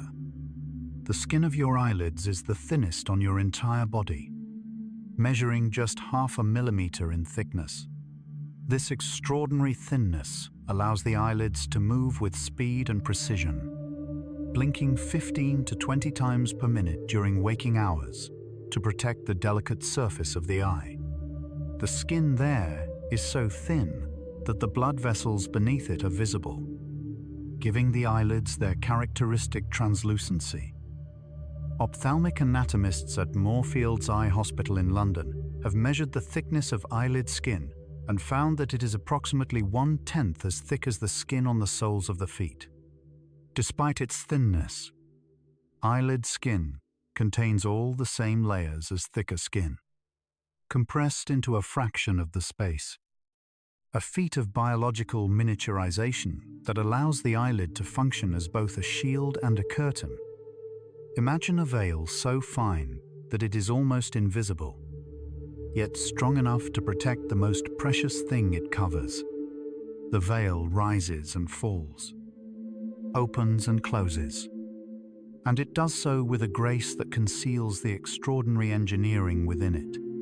Your eyelid skin is that veil, and right now, it may be resting, closed, over the eyes that no longer need to see. Perhaps you might notice your eyelids, perhaps already closed, perhaps growing heavy. The thinnest skin on your body, doing the simplest thing, resting. And in that rest, even the thinnest, most delicate skin is healing. Even the veil is being renewed. The dermis, the middle layer of your skin, contains elastin, a protein that gives the skin its ability to stretch and return to its original shape. Elastin is one of the most durable proteins in the human body, and the fibers it forms can stretch to 150% of their resting length without breaking. This remarkable elasticity allows the skin to accommodate movement, growth, and changes in body composition while maintaining its structural integrity. Biophysicists at the University of Manchester have studied the mechanical properties of elastin fibers in human skin and found that they retain their elasticity for decades. Though the rate of new elastin production declines with age, the elastin in your skin, they noted, is some of the oldest protein in your body, with a half-life measured in decades rather than days. Picture a rubber band that has been stretched and released millions of times, yet still returns to its original shape. The material is not indestructible, but it is patient, resilient, and forgiving. Your elastin fibers are that rubber band, and they have been stretching and returning for every movement you have ever made. Perhaps you might notice the skin of your face, perhaps stretched into a slight smile, or perhaps completely relaxed. Either way, the elastin beneath it is doing its work, holding the shape, maintaining the form, and patiently waiting for whatever expression comes next. And in that patience, your skin stretches and returns, a rhythm as old as movement itself. Your skin absorbs certain molecules from the environment, the skin barrier. While extraordinarily effective at keeping harmful substances out, is not entirely impermeable. Certain small, lipophilic molecules can penetrate the stratum corneum and enter the deeper layers of the skin, where they can interact with living cells. This property is the basis for transdermal drug delivery, nicotine patches, and topical medications, all of which exploit the skin's selective permeability to deliver active ingredients directly to the body. Pharmacologists at the University of Bath have studied the skin's absorption pathways and identified the intercellular lipid matrix of the stratum corneum as the primary route for molecular penetration. The molecules that pass through this barrier must be small, uncharged, and fat-soluble, a set of criteria that effectively filters out the vast majority of environmental chemicals, while allowing certain beneficial compounds to enter. Imagine a sieve so fine that it allows only the smallest grains of sand to pass through, while holding back everything larger. The sieve is not perfect, but it is remarkably effective, and it works continuously, without supervision, filtering the world as it meets your skin. Your stratum corneum is that sieve, and its selectivity is the product of millions of years of refinement. Perhaps you might notice the surface of your skin, wherever it meets the air, the fabric, the warmth of the night.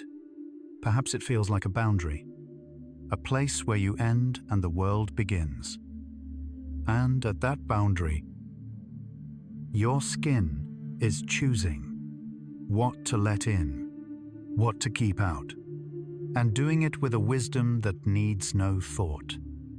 Skin color adapts over generations to the environment. The pigment melanin, produced by melanocytes in the basal layer of the epidermis, determines the color of human skin. The amount and type of melanin in the skin is determined by genetics. But across populations, skin color has been shaped by natural selection in response to the intensity of ultraviolet radiation in the local environment.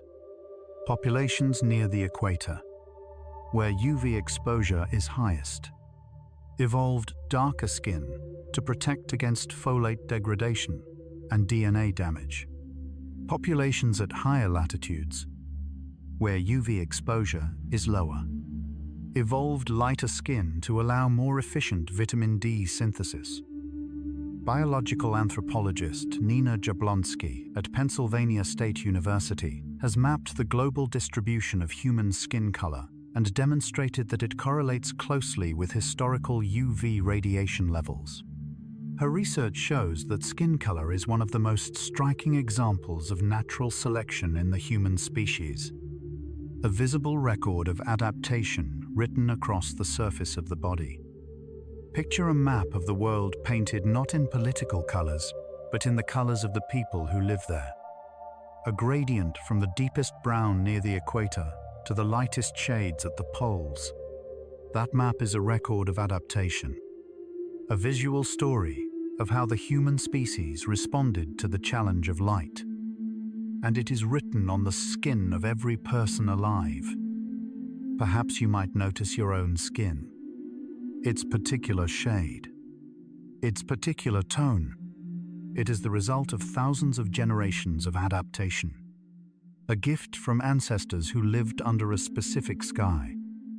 And in that particular shade, your skin carries the story of your lineage, a story written in pigment and sunlight and the patient work of evolution.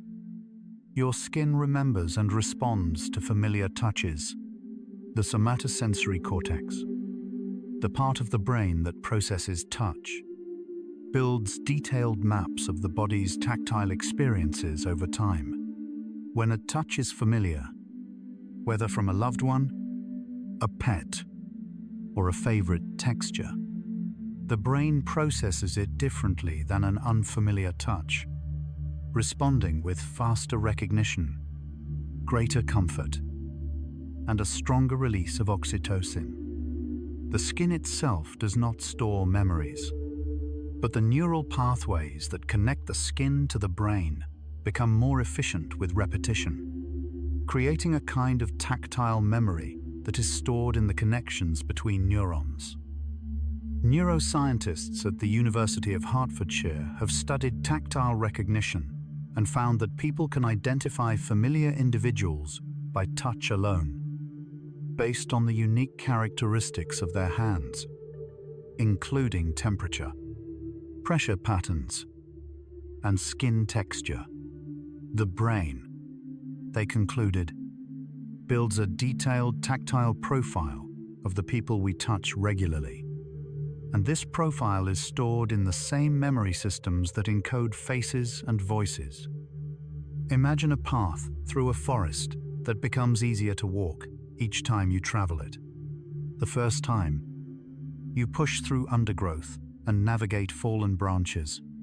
The 10th time, the path is clear. The 100th time, you could walk it with your eyes closed. The neural pathways for familiar touches are like that forest path, worn smooth by repetition. And the comfort they bring is the comfort of something known. Perhaps you might notice the skin of your hands, the palms, the fingers, the backs. Perhaps they carry the memory of touches you have given and received, touches that have worn their pathways smooth. And in those smooth pathways, your skin remembers what your mind may have forgotten. The warmth of a hand, the weight of a head on a shoulder, the texture of something loved. Your skin is a bridge between your inner world and the outer world. It is the place where you end and the environment begins. But it is also the place where the two worlds communicate. Through its sensory receptors, the skin brings the outside world in, translating pressure, temperature, and vibration into the language of nerve impulses. Through its secretions, its color, and its texture, the skin broadcasts the inner world out, revealing emotions, health, and identity to anyone who looks. The skin is not a wall. It is a bridge, a living, breathing interface between self and other. Philosopher and neuroscientist Antonio Damasio at the University of Southern California has written about the skin as the body's most fundamental boundary, the place where the self is first defined and where the distinction between organism and environment is first drawn. Without the skin, Damasio argues, there would be no self, because there would be no boundary to separate the inner world from the outer. Imagine a shoreline where the ocean meets the land. The boundary is not rigid. The waves wash in.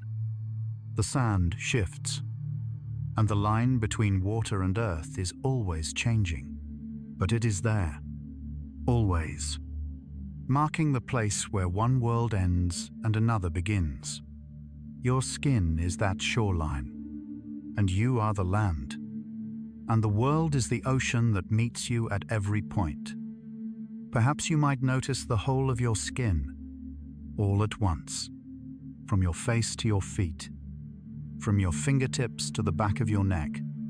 Perhaps you can feel it as a single, continuous landscape, a living boundary that has been with you since your first breath. And at that boundary, you are held by your own skin, by the bridge between the world and you. And right now, in this very moment, your skin is quietly repairing itself. Every process we have talked about tonight, the cell division, the collagen synthesis, the melatonin cascade, the antioxidant restoration, the DNA repair, the barrier recovery, every one of them is happening right now. In the cells beneath the surface of your skin. You do not need to direct them. You do not need to think about them. You do not even need to be awake. Imagine a house in which every room is being renovated at the same time, quietly, by workers who need no instructions and no supervision. The plumbing is being renewed. The wiring is being replaced. The walls are being repainted. The foundation is being reinforced, and you, the occupant, are lying in the quietest room, drifting towards sleep, while the work goes on around you. Perhaps you might notice your whole body now, all of it, every inch of skin, every cell, every receptor, every microbe. Perhaps you can feel the whole of yourself as a single, breathing, living landscape, held together by the oldest, largest, most faithful organ you possess. And in that wholeness, there is nothing left to do. Your skin is the oldest story your body tells. It was the first organ to form in the womb, the first boundary between you and the world, and it has been with you through every moment since. It felt the first air you ever breathed. It felt the first touch you ever received. It has carried you through every season, every temperature, every embrace, and every night of sleep. You do not need to remember any of this. Your skin already knows. It has been listening to these facts, not with ears, but with the quiet intelligence of 4 million receptors, 1 trillion microorganisms, and 100 billion cells that have been working on your behalf since before your first memory. Let every inch of your skin soften now, from the crown of your head, where the thinnest skin stretches over the curves of your skull, across your forehead, where 800 species rest in their microbial villages, down your cheeks, where the warmth of your blood rises to the surface, along your neck, where the microbiome shifts from one territory to another, across your shoulders, which have been carrying the weight of the day and are now free to release it, down your arms, where the C-tactile fibers wait for gentle touch, across your hands, where 2,500 receptors per square centimeter map the world with impossible precision, into your fingertips, where the 2-point discrimination is just 2 millimeters, and the sensitivity is beyond anything human engineers have built. Across your chest, where the breath rises and falls in a rhythm that has been keeping time all evening, into your stomach, where the gut-skin axis hums its quiet conversation, along your back, where the fibroblasts are building collagen in the Moonlit workshop of the dermis, down your spine, where the nerve signals travel between skin and brain in a dialogue that never pauses. Into your hips, where the bone and the skin meet in the architecture of rest. Down your legs, where 4:1 cold receptors stand their quiet vigil. Into your feet, where the thermoreceptors measure the temperature of the earth beneath you. And into your toes, the farthest outposts of your body's vast sensory empire. Each one a tiny world of nerve endings and skin cells and renewal. Your skin is not just a barrier. It is a landscape, a living, breathing, feeling, healing landscape that has been with you since your first moment and will be with you through your last. May your skin rest gently tonight. May every cell find its rhythm. May the collagen weave its threads. The melatonin sweep its tide. The antioxidants restock their armory. And the stem cells stir in their follicles like seeds in dark soil. May the night shift workers do their finest work. And may you wake to a body that has quietly renewed itself while you slept. Sleep well.